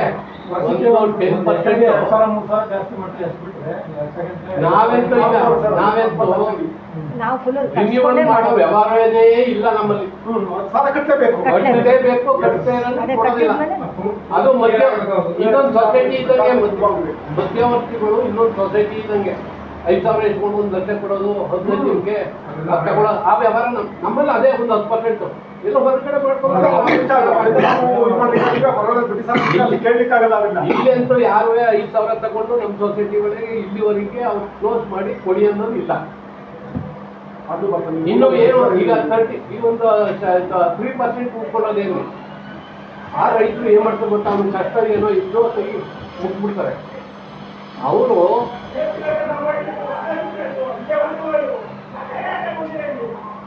ಅವರು ಅವ್ರೇನ್ ಮಾಡ್ತಾರೆ, ಇಲ್ಲಿ ಲೋನ್ ಆದ್ಮೇಲೆ ತಗೊಂಡಿರ್ತಾರೆ. ತಗೊಂಡಿದ್ದಾಗ ಅವ್ರ ಲೋನ್ ಆಗಿದ್ದಾಗ ಇಸ್ಕೊಂಡು ಅದು ಕಟ್ಬಿಟ್ಟು ರಿನ್ಯೂವಲ್ ಮಾಡಿ ಅವ್ರು ಕೊಡ್ತಾರೆ. ನಮಗೂ ಅವ್ರಿಗೂ ಸಂಬಂಧನೇ ಬರುತ್ತೆ. ಏನಾಗುತ್ತೆ ಅಂದ್ರೆ ಯಾವುದೇ ಬ್ಯಾಂಕ್ಗಳು ಕೋಆಪರೇಟಿವ್ ಸೊಸೈಟಿ ಈ ರೀತಿಯಲ್ಲಿ ಹೋಗ್ಬಾರ್ದು. ಏನಾಗುತ್ತೆ ಅಂದ್ರೆ ಇನ್ ಕೇಸ್ ಶೂನ್ಯ ಪಟ್ಟಿದ್ದಾರೆ ನಿಂತು ಅಂದಾಗ ರೈತ ಸುಸೈಡ್ ಮಾಡ್ಕೋಬೇಕಾಗುತ್ತೆ. 2 ಲಕ್ಷ 3 ಲಕ್ಷ 4 ಲಕ್ಷ ಅಂತ ಹೇಳ್ತು ಸಾಲವನ್ನು ಏರಿಸಿ ತಕ್ಷಣ ಮುಂದೆ ಬಂದಂತ ಗೌರ್ಮೆಂಟ್ ಇಲ್ಲಪ್ಪ ನಾವು ಶೂನ್ಯ ಪಟ್ಟಿದ್ದಾರೆ ಕೊಡೋದ ಸಾಲವನ್ನು ಅಂದಾಗ ಆ 2 ಲಕ್ಷ ಸಾಲ ಪ್ಲಸ್ ಮತ್ತೆ ಒಂದು ಸಾಲ, ಇದು ನಿಜವಾಗ್ಲೂ ಒಬ್ಬ ರೈತರ ಆತ್ಮಹತ್ಯೆಗೆ ಕಾರಣ ಆಗುತ್ತೆ. ನಾವು ಹೇಳ್ತಿರ್ತಕ್ಕಂಥದ್ದು ರೈತರು ಕೂಡ ಇದ್ದೀವಿ, ಸೊಸೈಟಿಯವ್ರು ತಪ್ಪು ಅಂತ ಹೇಳಲ್ಲ, ರೈತರು ತಪ್ಪೆ ಏನು ಮಾಡುವಂತಿಲ್ಲ. ಅಷ್ಟು ಟೈಮ್ ಕೊಟ್ಟಾಗ ಖರ್ಚಿಕಾಗಿಲ್ಲ, ಏನು ಮಾಡುವಂತ ಇಲ್ಲ. ನಂತರ ನಿಮ್ಮ ಟೋಟಲ್ ಪ್ರಾಪರ್ಟಿ ಏನಂದ್ರೆ ನಮಗೆ ಬೇಕಾದ್ರೆ ಕರಾಸ್ತಿ ಅಲ್ಲ, ಸ್ಥಿರ ಆಸ್ತಿ. ನಿಮ್ಮ ಟೋಟಲ್ ಅಸೆಟ್ ಎಷ್ಟಿದೆ ಇಂಥವನ್ನು ಕೇಳೋದಾದ್ರೆ ಒಂದು ಅಂದಾಜು ಮುಖಬೆಲೆಯನ್ನ ಹೇಳಿದ್ದಾರೆ. ಅಂದಾಜು ಮುಖಬೆಲೆಗೆ ಎಷ್ಟು ಮುಖಬೆಲೆಯ ಪ್ರಾಪರ್ಟಿಯನ್ನು ನೀವು ಮಾಡಿದ್ದೀರಾ ನಿಮ್ಮ ರೇಟಿಂಗ್ ಅಲ್ಲ, ಅಲ್ಲಿ ಹೋಗ್ತಾವಲ್ಲ ಆಗ್ತದೆ. ಅದೆಲ್ಲ ಡೀಟೇಲ್ ನಮ್ಗೆಲ್ಲ ಹೇಳಕ್ಕಾಗತ್ತೆ. ಪ್ರಾಪರ್ಟಿ ಹೇಳ್ಬೋದಲ್ಲ ಸರ್, ಅಲ್ಲ ಪ್ರಾಪರ್ಟಿ ಹೇಳ್ಬೋದಲ್ವಾ. ಪ್ರಾಪರ್ಟಿ ಅಂತ ಹೇಳಿದ್ರೆ ಅಂತ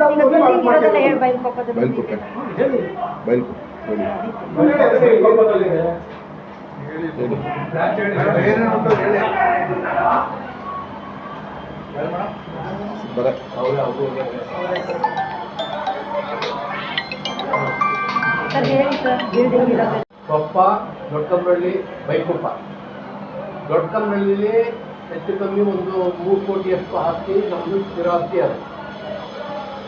ಕೊಪ್ಪದಲ್ಲಿ ಒಂದು 10 ಕೋಟಿಯಷ್ಟು ಆಸ್ತಿ ಅದು. ಬೈಕೊಪ್ಪದಲ್ಲಿ ಒಂದು 5 ಕೋಟಿಯಷ್ಟು ಆಸ್ತಿ ಅದು. ಇಷ್ಟೆಲ್ಲ ನಮ್ಮ ಸ್ಥಿರ ಆಸ್ತಿ ಅದು.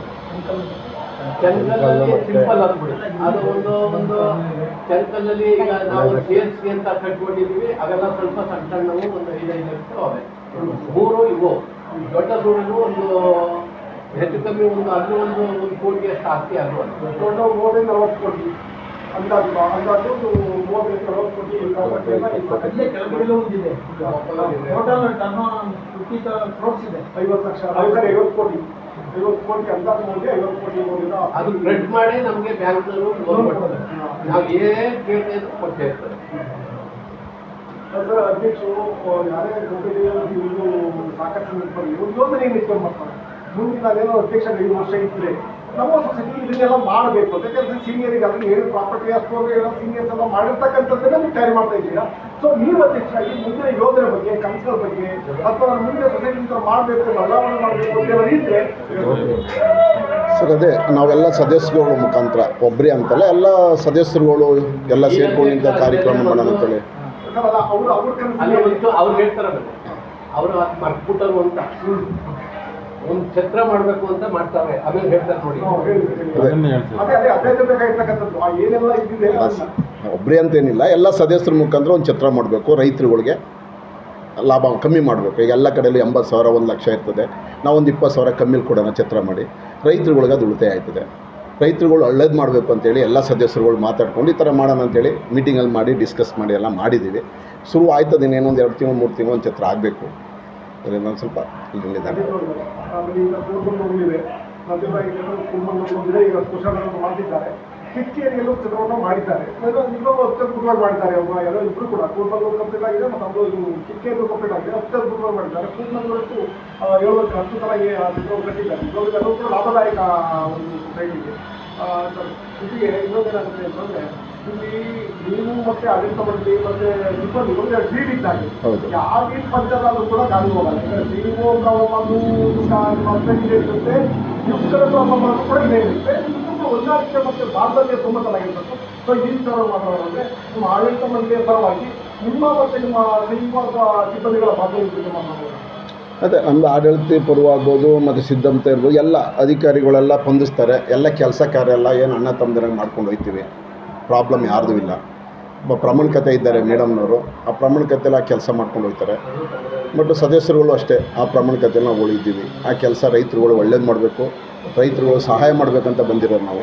ಎಲ್ಲ ಸದಸ್ಯರುಗಳು ಏನಿದ್ದೀವಿ ಎಲ್ಲ ಸದಸ್ಯರುಗಳು ಸಹಾಯ ಮಾಡಿಕೊಂಡು ಹೋಗಬೇಕು ಅಂತೇಳಿ ಮಾತಾಡ್ಕೊಂಡು ಏನು ತೊಂದರೆ ಕೊಡಬಾರ್ದು, ಅಧಿಕಾರಿ ಜನರಲ್ ಏನು ರೈತರುಗಳವರು ಏನು ತೊಂದರೆ ಕೊಡಬಾರ್ದು ಅಂತೇಳಿ ಮಾತಾಡಿಕೊಂಡು ಸಹಾಯ ಮಾಡಬೇಕು ಅಂತ ಎಲ್ಲ ಅಧಿಕಾರಿಗಳು.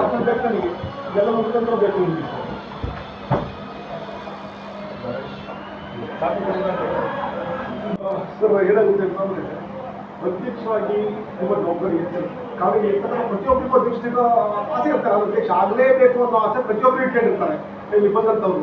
ಆದರೆ ಈ ಅಧ್ಯಕ್ಷ ಸೀಟ್ ಇದೆಯಲ್ಲ ಸರ್, ಅಷ್ಟು ಸುಲಭ ಸಿಗಲ್ಲ. ಏನಿರಲಾಗಿ ಅಧ್ಯಕ್ಷ ಸೀಟು ಒಂದೇ, ಮುಳ್ಳಿನ ಕುರ್ಚಿ ಒಂದೇ. ಯಾಕಂತಂದರೆ ನೋಡಿ, ಇವ್ರನ್ನೂ ಕ್ಯಾರಿ ಮಾಡಬೇಕು ಜೊತೆಯಲ್ಲಿ ಇವರು ನಮ್ಮ ಸದಸ್ಯರನ್ನು ಕೂಡ ಸರಿಯಾದ ರೀತಿ ಕ್ಯಾರಿ ಮಾಡ್ತಾ ಹೋಗ್ಬೇಕು. ಏನೇ ಸಮಸ್ಯೆ ಬಂದರೂ ತಕ್ಕಂತೆ ಇರ್ತಾರೆ. ಜೊತೆ ಸಿಬ್ಬಂದಿ ಅವ್ರನ್ನೂ ಕ್ಯಾರಿ ಮಾಡಬೇಕು. ಪ್ರತಿ ಬಾರಿ ಏನೇ ಪ್ರಾಬ್ಲಮ್ ಆದರೂ ಅಂತಿಮ ಬಂದಿರೋದು ಅಧ್ಯಕ್ಷ ಕೊಟ್ಟಿಗೆ. ಸೊ ಈ ನಿಮ್ಮ ಚೇರ್ ಬಗ್ಗೆ ಮಾತನಾಡಿದ್ರೆ ಎಷ್ಟು ಮಟ್ಟಿಗೆ ನಿಮಗೆ ಅದು ಸೊ ಏನು ಪ್ರಾಬ್ಲಮ್ ಇಲ್ಲ ಸರ್, ಅದು ಮಾಡ್ಕೊಂಡು ಹೋಗ್ತೀನಿ ಅನ್ನೋ ಮಟ್ಟಕ್ಕೆ ಇದೆ ಸರ್. ನೀವು ಹೇಳೋದು ಸತ್ಯ. ಎಲ್ಲ ಅಧಿಕಾರಿಗಳು ಹೇಳಿದ್ದು ಕೇಳಬೇಕು, ಇತರ ಸದಸ್ಯರುಗಳು ಹೇಳಿದ್ದು ಕೇಳಬೇಕು. ಕೆಲವರು ಪ್ರಾಬ್ಲಮ್ ಮಾಡ್ಕೊಂಡಿರ್ತಾರೆ, ಅವರು ಕೇಳಬೇಕು. ಎಲ್ಲ ಕೇಳಿಕೊಂಡು ಒಬ್ಬ ಸುಧಾರಿಸ್ಕೊಂಡು ಹೋಗ್ತಾರಲ್ಲ, ಅವರೇ ಅಧ್ಯಕ್ಷರಾಗೋದು. ಇಲ್ಲಿಗೆ ಏನಾಗಿದೆ ಅಂದರೆ, ನಾವು ಅಧ್ಯಕ್ಷ ಸೀಟಲ್ಲಿ ಇದ್ಕೊಂಡು ಎಲ್ಲರೂ ಜಗಳ ಮಾಡೋದು ಇವೆಲ್ಲ ಸರಿ ಬರಲ್ಲ.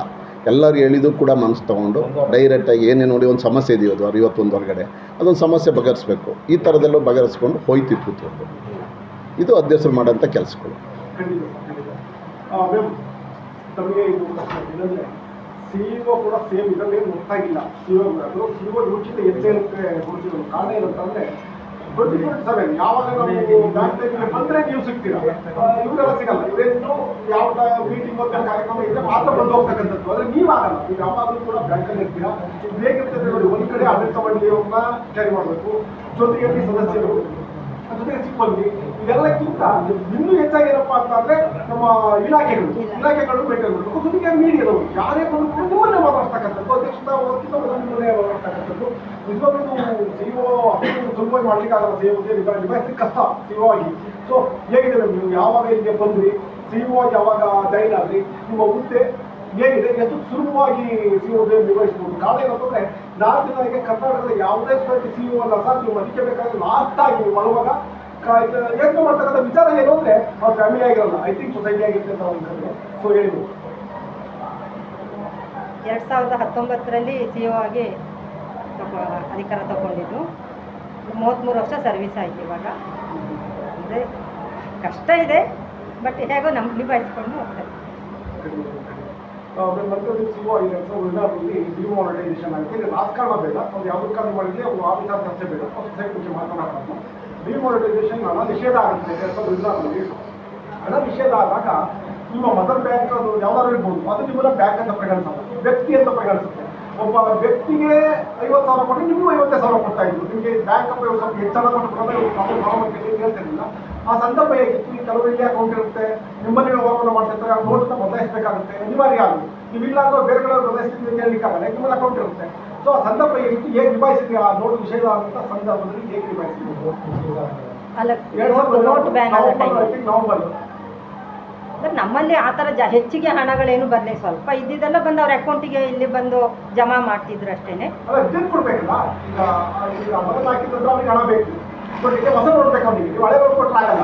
ಆ ಥರ ನಮ್ಮಲ್ಲಿ ಬಂದು ಎಕ್ಸ್ಚೇಂಜ್ ಆ ಥರಕ್ಕೆ ಬರಲೇ ಇಲ್ಲ. ಇದ್ದ ಸ್ವಲ್ಪ ಹಣನ ತಗೊಬಂದು ಖಾತೆಗೆ ಜಮಾ ಮಾಡಿದ್ರು ಅಷ್ಟೇನೆ.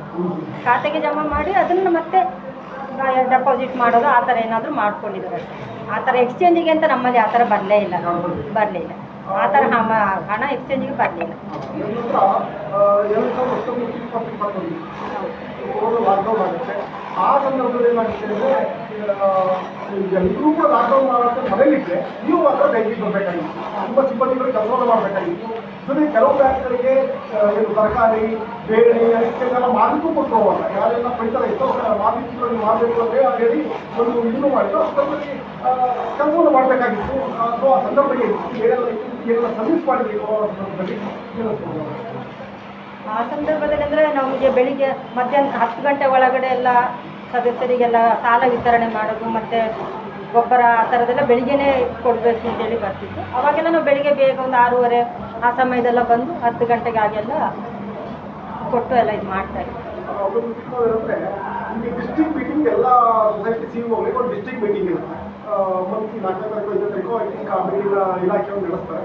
ಸೊ ನಿಮಗೆ ಮೀಟಿಂಗ್ ಇದ್ದರೆ ಮುಖ್ಯ ನಿರ್ವಹಿಸಿ ನೀವು ಹೋಗೋದಾದ್ರೆ ಆ ಮೀಟಿಂಗಿಗೆ ಅಲ್ಲಿ ಏನು ಬದಲಾವಣೆಗಳ ನಂತರ ಸುತ್ತೋಲೆಗಳನ್ನೇನು ಹೊಸದಾಗಿ ಸುತ್ತೋಲೆಗಳನ್ನ ಕೊಡ್ತಾರೆ, ಮೇಲ್ಗಳು ಮಾಡ್ತಾರೆ.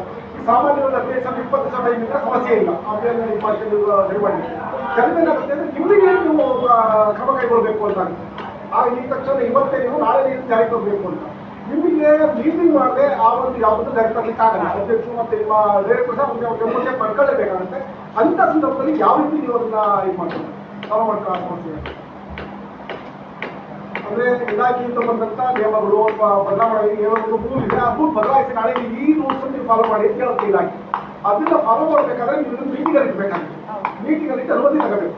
ಬಟ್ ಅದು ಇಲಾಖೆ ಆಗ್ತಿದೆ ಒಂದು ದಿವಸದಲ್ಲಿ ಇದು ನೀವು ನಾಳೆಯಿಂದಲೇ ನೀವು ಫಾಲೋ ಮಾಡಬೇಕು ಅಂತ. ಅಂಥ ಸಂದರ್ಭದಲ್ಲಿ ಮೀಟಿಂಗ್ ಮಾಡಿದ್ರೆ ಹೇಗೆ ಅದನ್ನ ಜಾರಿ ಮಾಡ್ತೀರಾ? ಅಧ್ಯಕ್ಷರದ್ದು ಸದಸ್ಯರ ಗಮನಕ್ಕೆ ತಗೊಬಂದು ಆ ಥರ ಏನಾದ್ರು ಇದ್ದರೆ ಕ್ರಮ ತಗೊಂಡು ಮಾಡ್ತೀವಿ. Okay sir. ಉಪಾಧ್ಯಕ್ಷರಾಗಿ ಡೈರೆಕ್ಟರ್ ಆಗಿ ಯಾವಾಗ ನೀವು ಒಂದು ಸಂಸ್ಥೆಗೆ ಬಂದಿದ್ದೀರಾ? ನಮಸ್ಕಾರ. ಕೃಷಿ ಪತ್ತಿನ ಸಹಕಾರ ಸಂಘದ ಉಪಾಧ್ಯಕ್ಷರಾದ ಮೋಹನ್ ರಾಜ್ ಮಾತಾಡ್ತಾ ಇದ್ದೀನಿ. ಪ್ರಪ್ರಥಮ ಬಾರಿಗೆ ನಾನು ಕೊಪ್ಪ ಸೊಸೈಟಿಯ ನಿರ್ದೇಶಕರಾಗಿ ಜೊತೆಗೆ ಉಪಾಧ್ಯಕ್ಷರಾಗಿ ಕಾರ್ಯನಿರ್ವಹಿಸ್ತಾ ಇದ್ದೀನಿ. ಜೊತೆಗೆ ತೃಪ್ತಿಕರವಾಗಿದೆ. ನಾವು ಅಧಿಕಾರ ವಹಿಸಿಕೊಂಡು 1.5 ವರ್ಷ ಆಗಿದೆ. 1.5 ವರ್ಷದಿಂದ ತೃಪ್ತಿಕರವಾಗಿ ನಾವು ಅಧಿಕಾರವನ್ನು ನಿರ್ವಹಿಸ್ಕೊಂಡು ಹೋಗ್ತಾ ಇದ್ದೀವಿ.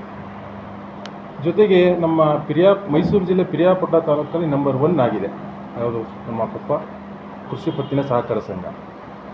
ಮುಂದಿನ ದಿನಗಳಲ್ಲೂ ಕೂಡ ಇದೇ ಥರ ಹೋಗಬೇಕು ಅಂತ ನಮ್ಮ ಆಸೆ. ಜೊತೆಗೆ ರೈತರುಗಳು ಮತ್ತು ನಿರ್ದೇಶಕರ ಸಹಕಾರ ತುಂಬ ಮುಖ್ಯ.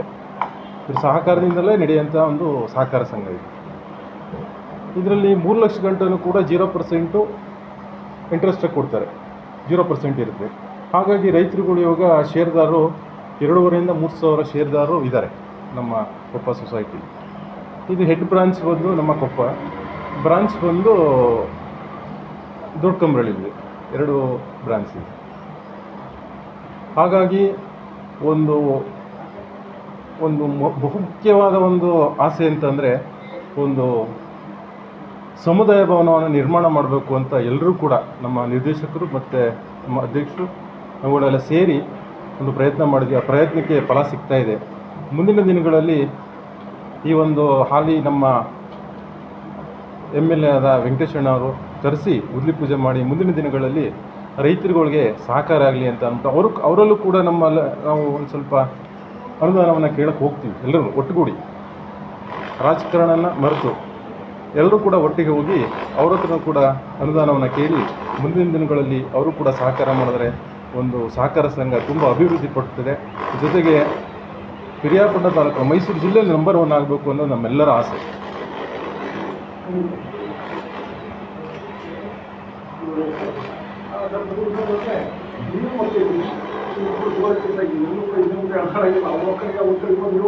ಕಷ್ಟ ಆಗ್ತದೆ. ಸೊ ನಿಮ್ಮ ಮತ್ತು ನಿಮ್ಮ ಅಧ್ಯಕ್ಷರಿಗೆ ಸಂಬಂಧ ಬಗ್ಗೆ ಮಾತನಾಡೋದು ಯಾವ ಥರ ಇದೆ? ಏಕೆಂದರೆ ಅಧ್ಯಕ್ಷರಿಂದ ಸ್ವಲ್ಪ ಅಧಿಕಾರ ಇತ್ತು, ಉಪಾಧ್ಯಕ್ಷರಿಂದ ಸ್ವಲ್ಪ ಅಧಿಕಾರ ನಮಗೆ ಎಲ್ಲಾದ್ರೂ ಇರ್ತದೆ. ಸೊ ನಿಮ್ಮ ಅಧ್ಯಕ್ಷರು ಮತ್ತು ಉಪಾಧ್ಯಕ್ಷರು ಅಣತಂಬರಿಗಿಂತ ಹೆಚ್ಚಾಗಿ ನಾವು ಅಧಿಕಾರ ಮಾಡ್ಕೊಂಡು ಹೋಗ್ತಾ ಇದ್ದೀವಿ. ಅವ್ರು ಹೇಳಿದ ಮಾತು ನಾವು ಮೀರಲ್ಲ, ನಾವು ಹೇಳಿದ ಮಾತು ಅವ್ರು ಮೀರಲ್ಲ. ಜೊತೆಗೆ ಎಲ್ಲದಕ್ಕಿಂತಲೂ CO ಮೇಡಮ್ ಇದಲ್ಲ, ಆ ಒಂದು ಕುಟುಂಬದ ಒಂದು ಫ್ಯಾಮಿಲಿ ಮೆಂಬರ್ ಇದ್ದಂಗೆ ಆ ಒಂದು ಅಧಿಕಾರ ವರ್ಗನ ತುಂಬ ಚೆನ್ನಾಗಿ ನಿಭಾಯಿಸ್ಕೊಂಡು ಹೋಗ್ತಾ ಇದ್ದಾರೆ. ಜೊತೆಗೆ ನಾವು ಹೇಳಿದ ಕೆಲಸಗಳನ್ನು ಕೂಡ ತುಂಬ ಅಚ್ಚುಕಟ್ಟಾಗಿ ನಿಭಾಯಿಸ್ಕೊಂಡು ಹೋಗ್ತಾ ಇದ್ದಾರೆ. ಇಂಥ ಒಂದು CO ಸಿಗಬೇಕು ಅಂದರೆ ನಮ್ಮ ಅದೃಷ್ಟನೇ. ಜೊತೆಗೆ ಮದರ್ ಬ್ಯಾಂಕ್ ಬಂದು ನಮಗೆ SBI ಇದೆ. MDCC ಬ್ಯಾಂಕಲ್ಲಿ ನಮಗೆ ಹಂತವಾಗಿ ನಮಗೆ ಅಮೌಂಟನ್ನು ಕೊಡ್ತಾರೆ. ಅದು ರೈತರುಗಳಿಗೆ ಕೊಡೋಕ್ಕಾಗಲ್ಲ. ನಮ್ಮದೇನೋ ಮಾರ್ಚ್ ಎಂಡಿಗೆ ಎಲ್ಲ ಕ್ಲಿಯರ್ ಆಗುತ್ತೆ. ಮಾರ್ಚ್ ಎಂಡ್ ಕ್ಲಿಯರ್ ಆಗಿ ಏಪ್ರಿಲ್ ಒಂದು 15th ಲಾಸ್ಟ್ವರೆಗೆ ಎಲ್ಲವೂ ಕ್ಲಿಯರ್ ಆಗೋಗುತ್ತೆ.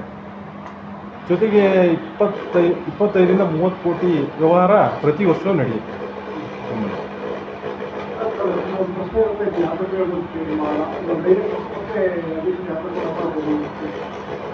ಸಾಮಾನ್ಯವಾಗಿ ಯಾವುದೋ ಸಹಕಾರದಲ್ಲಿ ಡೆವಲಪ್ ಮಾಡಲಿ, ಅಭಿವೃದ್ಧಿ ಮಾಡಿ, ಅದಕ್ಕೆ ಇಂಡೈರೆಕ್ಟ್ ಆಗಿ CO ಕಾರಣ ಆಗಿದೆ.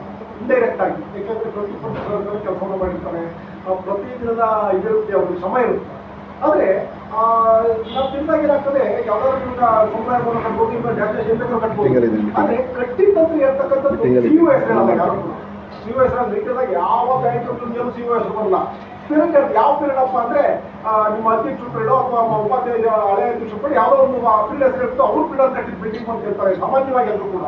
ಸೊ ಅದಕ್ಕೆ ಈ CEO ಸಿಬ್ಬಂದಿಗಳಿರ್ತಾರೆ, ಎಲೆ ಮನೆ ಕಾಯ್ತಾ ಇರ್ತಾರೆ. ಸೊ ಈ ವಿಚಾರದಲ್ಲಿ ಮಾತನಾಡೋದ್ರೆ ನಿಮ್ಮ ಏನು ಇದ್ರ ಬಗ್ಗೆ ಮಾತನಾಡೋದು, CEO ಮತ್ತು ಸಿಬ್ಬಂದಿ ಬಗ್ಗೆ ಮಾತನಾಡೋದು ಯಾರು ಮಾಡೋದು? ನೀವು ಮಾಡೋದು ನೀವು ಹೇಳಿದ್ರು ಸರಿ ಇದೆ. ಅದನ್ನ ಎಲ್ಲ ರೈತರು ಪ್ರತಿಯೊಬ್ಬರು ಹೇಳೋದು ಹೇಳಿದ್ರು ಸರಿ ಇದೆ, ಕರೆಕ್ಟ್ ಇದೆ. ರೈತರು ಪ್ರತಿಯೊಬ್ಬರು ಕೂಡ ರಾಜಕಾರಣಕ್ಕೆ ಎಲ್ಲರೂ ಕೂಡ ಇದು ಹೇಳೋದು ಸಹಜ. ಇಲ್ಲಿ ಡೈರೆಕ್ಟ್ರು ಮತ್ತು ಅನ್ನೋದಕ್ಕಿಂತ ಎಲ್ಲ ಒಗ್ಗಟ್ಟು ನಮ್ಮಲ್ಲಿ ಎಲ್ಲ ಒಂದೇ ಅಂತ ನಾವು ತಿಳ್ಕೊಂಡಿರ್ತೀವಿ. ಸಹಜ ಹೇಳೋದು. ನಮ್ಮಲ್ಲಿ ಆ ಥರ ಏನಿಲ್ಲ. ಎಲ್ಲ ಗಂಟ ಪಕ್ಷ ಹೋಗಿದ್ರೆ ಗೆದ್ಮೇಲೆ ನಾವೆಲ್ಲರೂ ಒಂದೇ ರೀತಿಯಲ್ಲಿ ಎಲ್ಲರೂ ಕೂಡ ಕುತ್ಕೊಂಡು ಬಾಡಿ ಡಿಸೈಡ್ ಮಾಡಿ ಯಾವುದೇ ಒಂದು ಕಾರ್ಯಗಳು ಮಾಡಬೇಕು ಅಂದರೆ ಯಾವುದೋ ಒಂದು ರೈತರಿಗೆ ಸಂಬಂಧಪಟ್ಟ ಕೆಲಸಗಳು ಮಾಡಬೇಕಂದ್ರೆ ಎಲ್ಲ ಬಾಡಿ ಕುತ್ಕೊಂಡು ಎಲ್ಲರೂ ಒಟ್ಟಿಗೆ ಮಾತು ಕತೆ ಮಾಡಿ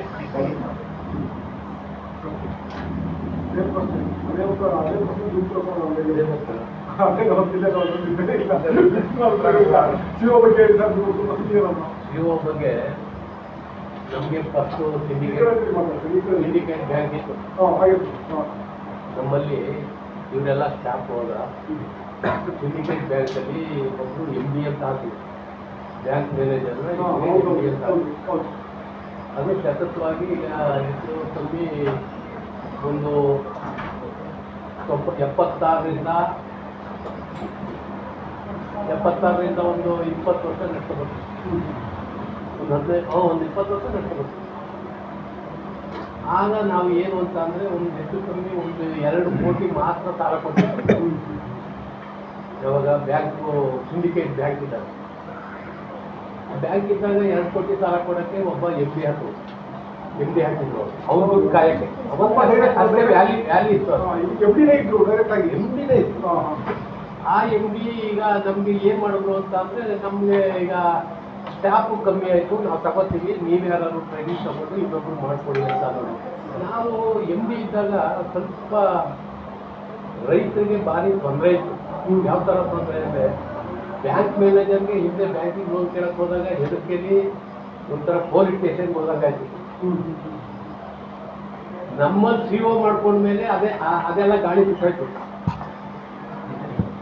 ಅವ್ರಿಗೆ ಅವ್ರಿಗೆ ಹೆಚ್ಚು ಕಮ್ಮಿ ಅವತ್ತಿನ ಕಾಲದಲ್ಲಿ 1,07,000 ರೂಪಾಯಿ ಮನೆ ಬಾಡಿಗೆ, ಅವ್ರ ಪೇಪರ್ ಬಿಲ್ಲು ಪ್ರತಿಯೊಂದು ಕೊಟ್ಟಿದ್ದಾರೆ. ಅದ ನಮ್ಮ CO ಆದ್ಮೇಲೆ ನಮ್ಗೆ ಎಷ್ಟು ಉಳಿತಾಯ ಗೊತ್ತಾ? 1 ವರ್ಷದಲ್ಲಿ 12-13 ಲಕ್ಷ ರೂಪಾಯಿ ಉಳಿತಾಯ. ಕೇವಲ ಇವರು ಕೊಟ್ಟಿದ್ದು ಒಂದು 25,000 ರೂಪಾಯಿ, ಅವರು ಕೊಟ್ಟಿದ್ದು 1 ಲಕ್ಷ. ಆ 1 ಲಕ್ಷದಲ್ಲಿ ನಮಗೆ ಅವರು ಹೋಗಿದ್ದು, ಅವರು ದೇವರಂತ ಜನ ಅಂತ ಹೇಳ್ಬೇಕು. ಈಗ ನಾವು ಅವ್ರು ಹೋಗಿದ್ದೇ ಒಳ್ಳೇದಾಯ್ತು. ನಮಗೆ ಅವರೆಲ್ಲ ಟ್ರೈನಿಂಗ್ ಕೊಟ್ಟರು. ಇವ್ರಿಗೆಲ್ಲ ಭಾರಿ ಒಂದು 8 ಜನ 10 ಜನ ಸ್ಟಾಫ್ ಇದ್ರು. ಪ್ರತಿಯೊಬ್ಬರು ಅವ್ರ ಪಾಲಿಸಿ ಏನು ಅದೇ ಮಾಡ್ಕೊಬೋದು. ಬಂದಾಗ ನಮಗೆ ಉಳಿತಾಯ ಆಯಿತು. 1 ವರ್ಷದಲ್ಲಿ ಒಂದು 10 ಲಕ್ಷ, ಒಂದು ಹೆಚ್ಚು ಕಮ್ಮಿ 7ರಿಂದ 8 ಲಕ್ಷ ಉಳಿತಾಯ ಬಂದಿತ್ತು ನಮ್ಮ CO ಮಾಡ್ಕೊಂಡ್ಮೇಲೆ. ಅವ್ರಿಗೂ ನಮಗೂ ವ್ಯತ್ಯಾಸ ಏನಿತ್ತು ಅಂತ ಅಂದರೆ, ಅವ್ರಿಗೆ ಒಂದು ಲೋನ್ ಕೇಳಬೇಕು ಅಂತ ಅಂದರೆ, ಈಗ ಹೇಳಿದ್ರಲ್ಲಿ ನೀವು ಒಬ್ಬ CO ಕೇಳಬೇಕು ಅಂದರೆ ಡೈರೆಕ್ಟರ್ಗಳು ಅವ್ರ ರೆಕಮೆಂಡ್ ಇವ್ರ ರೆಕಮೆಂಡು ಅಂತಿದ್ರಲ್ಲ, ಆ ರೆಕಮೆಂಡು ಆಗ ನಡೀತಿದ್ದಿಲ್ಲ. ಅವ್ರು ಏನು ಹೇಳ್ತಾರೆ ಅದೇ ಆಟ. ಈಗ ನಾವು CO ಮಾಡ್ಕೊಂಡ್ಮೇಲೆ ನಾವು ಹೇಳ್ತೀವಿ, ಏನಾದ್ರು ವ್ಯತ್ಯಾಸ ಇರಲ್ಲ, ಅದು ಮಾಡಿ ಇದು ಮಾಡಿ ಅಂತ ಅಂದ್ಬಿಟ್ಟು ಅವ್ರಿಗೆ ರೂಟ್ ಹೇಳ್ಕೊಡ್ತೀವಿ. ಅವರು ಕಾನೂನಲ್ಲಿ ಹಿಂಗದೆ ಹಿಂಗದೆ ಅಂತ ಅವರು ಹೇಳ್ತಾ ಇರ್ತಾರೆ. ಅದು ಹೇಳಿದಾಗ ಅವರು ಅನುಸರಿಸಿ ನಾವು ನಮ್ಮ ಸಲಹೆಯನ್ನು ತಗೊಂಡು ಏನಂತ ಕ್ರಿಟಿಕಲ್ ಇದ್ದಾವ ಬೋರ್ಡ್ಗೆ ಇಟ್ಕೊಳ್ತಾರೆ. ಬೋರ್ಡಲ್ಲಿ ನಾವೆಲ್ಲ ಮಾತಾಡ್ಕೊಂಡು ಅವ್ರಿಗೊಂದು ಸೆಲೆಕ್ಷನ್ ಕೊಡ್ತೀವಿ. ಬ್ಯಾಂಕ್ನಲ್ಲಿ MD ಇದ್ದಾಗಲೂ CO ಬಂದಾಗಲೂ ವ್ಯತ್ಯಾಸ ಇರೋದು ನಮಗೆ 1 ವರ್ಷದಲ್ಲಿ ಒಂದು 10 ಲಕ್ಷ ರೂಪಾಯಿ ಲಾಭ ಇದೆ. ಒಂದು 20 ವರ್ಷದಿಂದ 10 ಲಕ್ಷ ರೂಪಾಯಿ ಲಾಭ ಅಂತ ಅಂದ್ರೆ 2 ಕೋಟಿ ಲಾಭ ಇದ್ದಂಗೆ ನಮಗೆ. ಅದು ಎಲ್ಲ ನಮ್ಗೆ ಉಳಿತಾಯನೇ ಪ್ರತಿಯೊಂದು. ಆದ್ದರಿಂದ ನಮಗೆ CO ನಾವು ಮಾಡ್ಕೊಂಡು CO ಆ MD ಹಾಕಿದ್ರಲ್ಲ ಬ್ಯಾಂಕಲ್ಲಿ, ಅವ್ರಿಗಿಂತ ನೀಟಾಗಿ ಕೆಲಸ ಮಾಡ್ತಾರೆ. ಅವರು 9:15 ಬರೋದು, 5 ಗಂಟೆ ಮನೆಗೆ ಹೋಗೋರು. ಇವರು 9 ಗಂಟೆ ಬಂದರೆ 6 ಗಂಟೆ 7 ಗಂಟೆನೂ ಆದರೂ ಆಗೋದು. ಇವರು ಅವ್ರನ್ನೇನು ಕೇಳ್ತಿದ್ದಿಲ್ಲ. ಅವ್ರ ಟೈಮಲ್ಲ, ಯಾವ ಡೈರೆಕ್ಟ್ ಹೇಳಿದ್ರು ಅವ್ರ ಲೆಕ್ಕ. ಅವರು ಫೈನಾನ್ಸಿಯರ್ ಅವರಲ್ವಾ ಬ್ಯಾಂಕ್ದವರು. ಅವ್ರು ಹೇಳಿದಂಗೆ ನಾವು ಡೈರೆಕ್ಟ್ರು ಲೋನ್ ತಗೋಬೇಕು ಅಂತ ಅಂದ್ರು ಅವ್ರು ತಾವು 2 ದಿನ ಮಾತಾಡಿ 3ನೇ ದಿನ ಲೋನ್ ಕೊಡ್ತಿದ್ರು. ನಮ್ಮ CO ಇರೋದಕ್ಕೆ ಒಬ್ಬ ಸದಸ್ಯನಿಗೂ ಇವತ್ತು ಬಂದು ನಾಳೆ ಲೋನ್ ಸಿಗ್ತಾರೆ. ಎಷ್ಟು ವ್ಯತ್ಯಾಸ ಅಂದರು. ಅದರಿಂದ ನಾವು ಈ ಮಟ್ಟಕ್ಕೆ ನಮ್ಮ ಸೊಸೈಟಿ ಬೆಳೆದಿದ್ದೀವಿ. ಇಡೀ ಕರ್ನಾಟಕ ನಮಗೆ ಫೈನಾನ್ಸ್ ಮಿನಿಸ್ಟರ್ ಸಿದ್ದರಾಮಯ್ಯ ಆದಾಗ ಅವತ್ತಿನ ಸಿದ್ದರಾಮಯ್ಯ ಫೈನಾನ್ಸ್ ಮಿನಿಸ್ಟರ್ ಆಗಿದ್ರಲ್ಲ, ಈ ಉಪಮುಖ್ಯಮಂತ್ರಿ ಆಗಿದ್ರಲ್ಲ, ಹಣಕಾಸು ಮಂತ್ರಿ. ಎಷ್ಟನೇ ವರ್ಷದಲ್ಲೂ ಒಂದು 20 ವರ್ಷ ಇರ್ಬೋದು. ಅವತ್ತಿನ ಕಾಲದಲ್ಲಿ ನಮಗೆ ಪ್ರಶಸ್ತಿ ಕೊಟ್ಟವರು. ಯಾವ ಸೊಸೈಟಿಗೂ FD ಇಲ್ಲ. ನಮ್ಮ ಸೊಸೈಟಿಗೆ ಅವತ್ತಿನ ಕಾಲದಲ್ಲಿ 2 ಕೋಟಿ FD. ರೈತರಿಗೆ ಎಷ್ಟು ಆಸೆ ಅಂತ ಅಂದರೆ, ಬೇರೆ ಸೊಸೈಟಿಗಳಲ್ಲಿ ಎಲ್ಲೋದ್ರು 1 ಕೋಟಿ ಡೆಪಾಸಿಟ್ ಮಾಡೋರು ಯಾರೂ ಇಲ್ಲ. ನಮ್ಮಲ್ಲಿ ಡೆಪಾಸಿಟ್ ಮಾಡೋಕ್ಕೆ ಹಿಂದೆನೂ ಹೋಗ್ತಲ್ಲ, ಯಾವ ಬ್ಯಾಂಕು ಹೋಗ್ತಲ್ಲ, ಇನ್ನೊಂದು ಮಾಡೋಕ್ಕಲ್ಲ. ಈಗ ಯಾವನೋ ಬಸ್ಸಲ್ಲಿ ಈಗ ಮಾಡಿರ್ತಾರೆ ಡೆಪಾಸಿಟ್. ಬ್ಯಾಂಕ್ ಹೋದರೆ ನೀವು ನಾಳೆಗೆ ಬನ್ನಿ ನೋಡೋಣ, ಏನು ಮಾಡಬೇಕು ಅದೆಲ್ಲ ನೋಡ್ತೀವಿ ಅಂತಾರೆ. ನಮಗೆ ಹಂಗಲ್ಲ. ಅವತ್ತು ಬಂದಾಗ 6 ಗಂಟೆ ಆಗಿ ಅವ್ರಿಗೆ ಕ್ಯಾಶ್ ಕೊಡ್ತೀವಿ. ಅವ್ರ ಕಷ್ಟ ಏನಿರ್ತದೆ ಇಂಥವೆಲ್ಲ ನಮ್ಮಲ್ಲಿ ಮಾಡಿ ಎಷ್ಟು ಮುಂದೆ ಬಂದಂತೂ ನಮ್ಮ ಸೊಸೈಟಿ ಲಾಭ. ಈಗ ನಮ್ಮದು ಲಾಭ ಯಾವಾಗ ಕಮ್ಮಿ ಆಯಿತು ಅಂದರೆ, ಸರ್ಕಾರ ಬಡ್ಡಿ ರಹಿತವಾಗಿ ಸಾಲ ಕೊಡೋಕೆ ನಿಂತ ಮೇಲೆ ನಮ್ಮ ಸೊಸೈಟಿ ಲಾಭ ಕಮ್ಮಿ ಆಯ್ತು. ಇದು ಒಂದು ಪ್ರಶ್ನೆ ಏನಂತಂದ್ರೆ ಈ ಸರ್ಕಾರ ಏನು ಬಡ್ಡಿ ಅಲ್ಲ, ರೈತರಿಗೆ ಅನುಕೂಲ ಆಯ್ತು, ರೈತರಿಗೆ ಸಣ್ಣದವ್ರಿಗೆ ಸ್ವಲ್ಪ ಲಾಸ್ ಆಯ್ತು. ಅದಲ್ಲ, ಈಗ ಏನಾಗ್ತಾ ಇದೆ ನೋಡಿ, ಮೊದಲು 6-3% ಕೊಟ್ಟು ನಿಮಗೆ ಏನು ಬಡ್ಡಿಯನ್ನ ಸರ್ಕಾರದಿಂದ, ಆಮೇಲೆ 2.25ಗೆ ಬಂದು, ಆಮೇಲೆ 2ಕ್ಕೆ ಬಂದು, ಈಗ ಒಂದು 75 ನೆಕ್ಸ್ಟ್ ಇಯರ್ ಒಂದು ಹೊರೆ ಮಾಡ್ತೀವಿ ಅಂತ ಹೇಳ್ತಿದ್ದಾರೆ. ಅದು ನಂಬ್ಕೊಂಡು ನಮ್ಮ ಸೊಸೈಟಿ ಮಾರ್ಕೆಟ್ ಅಲ್ಲ, ನಿಮ್ಮ ಸೊಸೈಟಿಗಳಿಗೆ ಸಮಸ್ಯೆ ಇಲ್ಲ, ಗೋರ್ಮೆಂಟ್ ಇರುತ್ತೆ, ನೀವು ಸಾಲವನ್ನು ಕೊಡ್ತೀರಾ, ಡೆವಲಪ್ ಆಗುತ್ತೆ. ಆದ್ರೆ ಸಣ್ಣ ಪುಟ್ಟ ಇದನ್ನೇ ಇಷ್ಟೇ ಒಂದು ವ್ಯವಹಾರ ಇರುತ್ತೆ. ತುಂಬಾ ಸೊಸೈಟಿಗಳಿವೆ ಮೈಸೂರಲ್ಲಿ, ಉದ್ಯೋಗಗಳು ಸಿಗ್ತವೆ ಇಂಥ ಸೊಸೈಟಿಗಳು. ಕೇವಲ KCC ಸಾಲ ಕೊಟ್ಟು ಸುಮ್ಮನೆ ಕುತ್ಕೊಳ್ತಕ್ಕಂಥದ್ದು. ಶ್ರೀಮಂತರ ಇಲ್ಲ, ಡೋರ್ ಹಾಕಿ ಯಾವಾಗಲೂ ಕೂಡ ಸೊಸೈಟಿ ಇದು ನಿಮ್ಗೆ ತುಂಬಾ ತೊಂದರೆ ಅಲ್ಲ ಸರ್. ಇದು ಕಷ್ಟ ಆಗ್ತಿಲ್ಲ ಸೊಸೈಟಿಗಳಿಗೆಲ್ಲ, ಒಂದು ತಲೆಗೆ ಹೊಡೆದಾಗಲ್ಲ ಸೊಸೈಟಿಗಳಿಗೆ. ತಲೆ ಮೇಲೆ ಹೊಡೆದಂಗೆ ಅದು. ಅದೇ ಹೇಳಿದ್ನಲ್ಲ, ನಮಗೆ ಸಾಕಷ್ಟು ಲಾಭ ಬಂದಿತ್ತು, ಅಭಿವೃದ್ಧಿ ಮಾಡ್ಬೋದಾಯ್ತು. ಈಗ ಅಭಿವೃದ್ಧಿ ನಾವು ಮಾಡಬೇಕು ಅಂತ ಅಂದ್ರೆ ಲಾಭ ಇಲ್ಲ. ಈಗ ಅವರು ನೀವು ಹೇಳ್ದಂಗೆ 3% MT ಲೋನ್ ಕೊಡ್ತಿದ್ರು. MT ಲೋನ್ ಕೊಡ್ಬೇಕಾದ್ರೆ 1 ವರ್ಷ ಕೊಟ್ಟರು, 2 ವರ್ಷ ಕೊಟ್ಟರು, ಹಂತವಾಗಿ ಕಮ್ಮಿ ಮಾಡ್ಕೊಂಡೇ ಬಂದು. ಮೊದಲು ಅವ್ರು ಕೊಟ್ಟಿದ್ದಾಗ ನಾವು ಫ್ರೀ ಕೊಡ್ತಿದ್ದು ಅದುವೇ, ಈಗ ಕೊಡೋಕೆ ಸಾಧ್ಯನೇ ಇಲ್ಲ. ನಾವು ಈಗ ಏನಾದ್ರು ಅಕಸ್ಮಾತ್ ನಮ್ಮ ಜನಗಳಿಗೆ MT ಲೋನು, ಅದೇ ಭೂ ಅಭಿವೃದ್ಧಿ ಲೋನು, ಪಟ್ಟಿ ಲೋನು, ಅದು ಇದು ಕೊಡ್ಬೇಕಾದ್ರೆ ಪ್ರತಿ ಒಂದು BCC ಬ್ಯಾಂಕಲ್ಲಿ 12% ಕೊಡ್ತಾರೆ. ನಾವು ಅದರಲ್ಲೂ 1% ಕಮ್ಮಿ ಮಾಡಿದ್ದೀವಿ. ಹೆಂಗಂತ ಹಾಕೊಳ್ಳಿ, BCC ಬ್ಯಾಂಕು ನಮ್ಗೆ ಅಂತ. ಆಮೇಲೆ ನಮ್ಮ ಜನಕ್ಕೆ ಕೊಡ್ತಾ ನಮ್ಮ ರೈತರು ಕೇಳ್ತಾರೆ ಜನರಲ್ ಬಡ್ಡಿ, ನೀವು ಫ್ರೀ ಕೊಡ್ಬೇಕಾಗ್ತದೆ, 3% ಕೊಡ್ಬೇಕು ಅಂತ. ನಾವು ಏನು FD ಮಾಡಿರ್ತಾರೆ ಅದರ ಚಲಾವಣೆ ಮಾಡಿ ಅವ್ರಿಗೂ ಬಡ್ಡಿ ಕೊಡಬೇಕು, ಇವ್ರಿಗೂ ಸಹಕಾರ ಮಾಡಬೇಕು. ಹೊರಗಡೆ ಮಾಡೋಣ,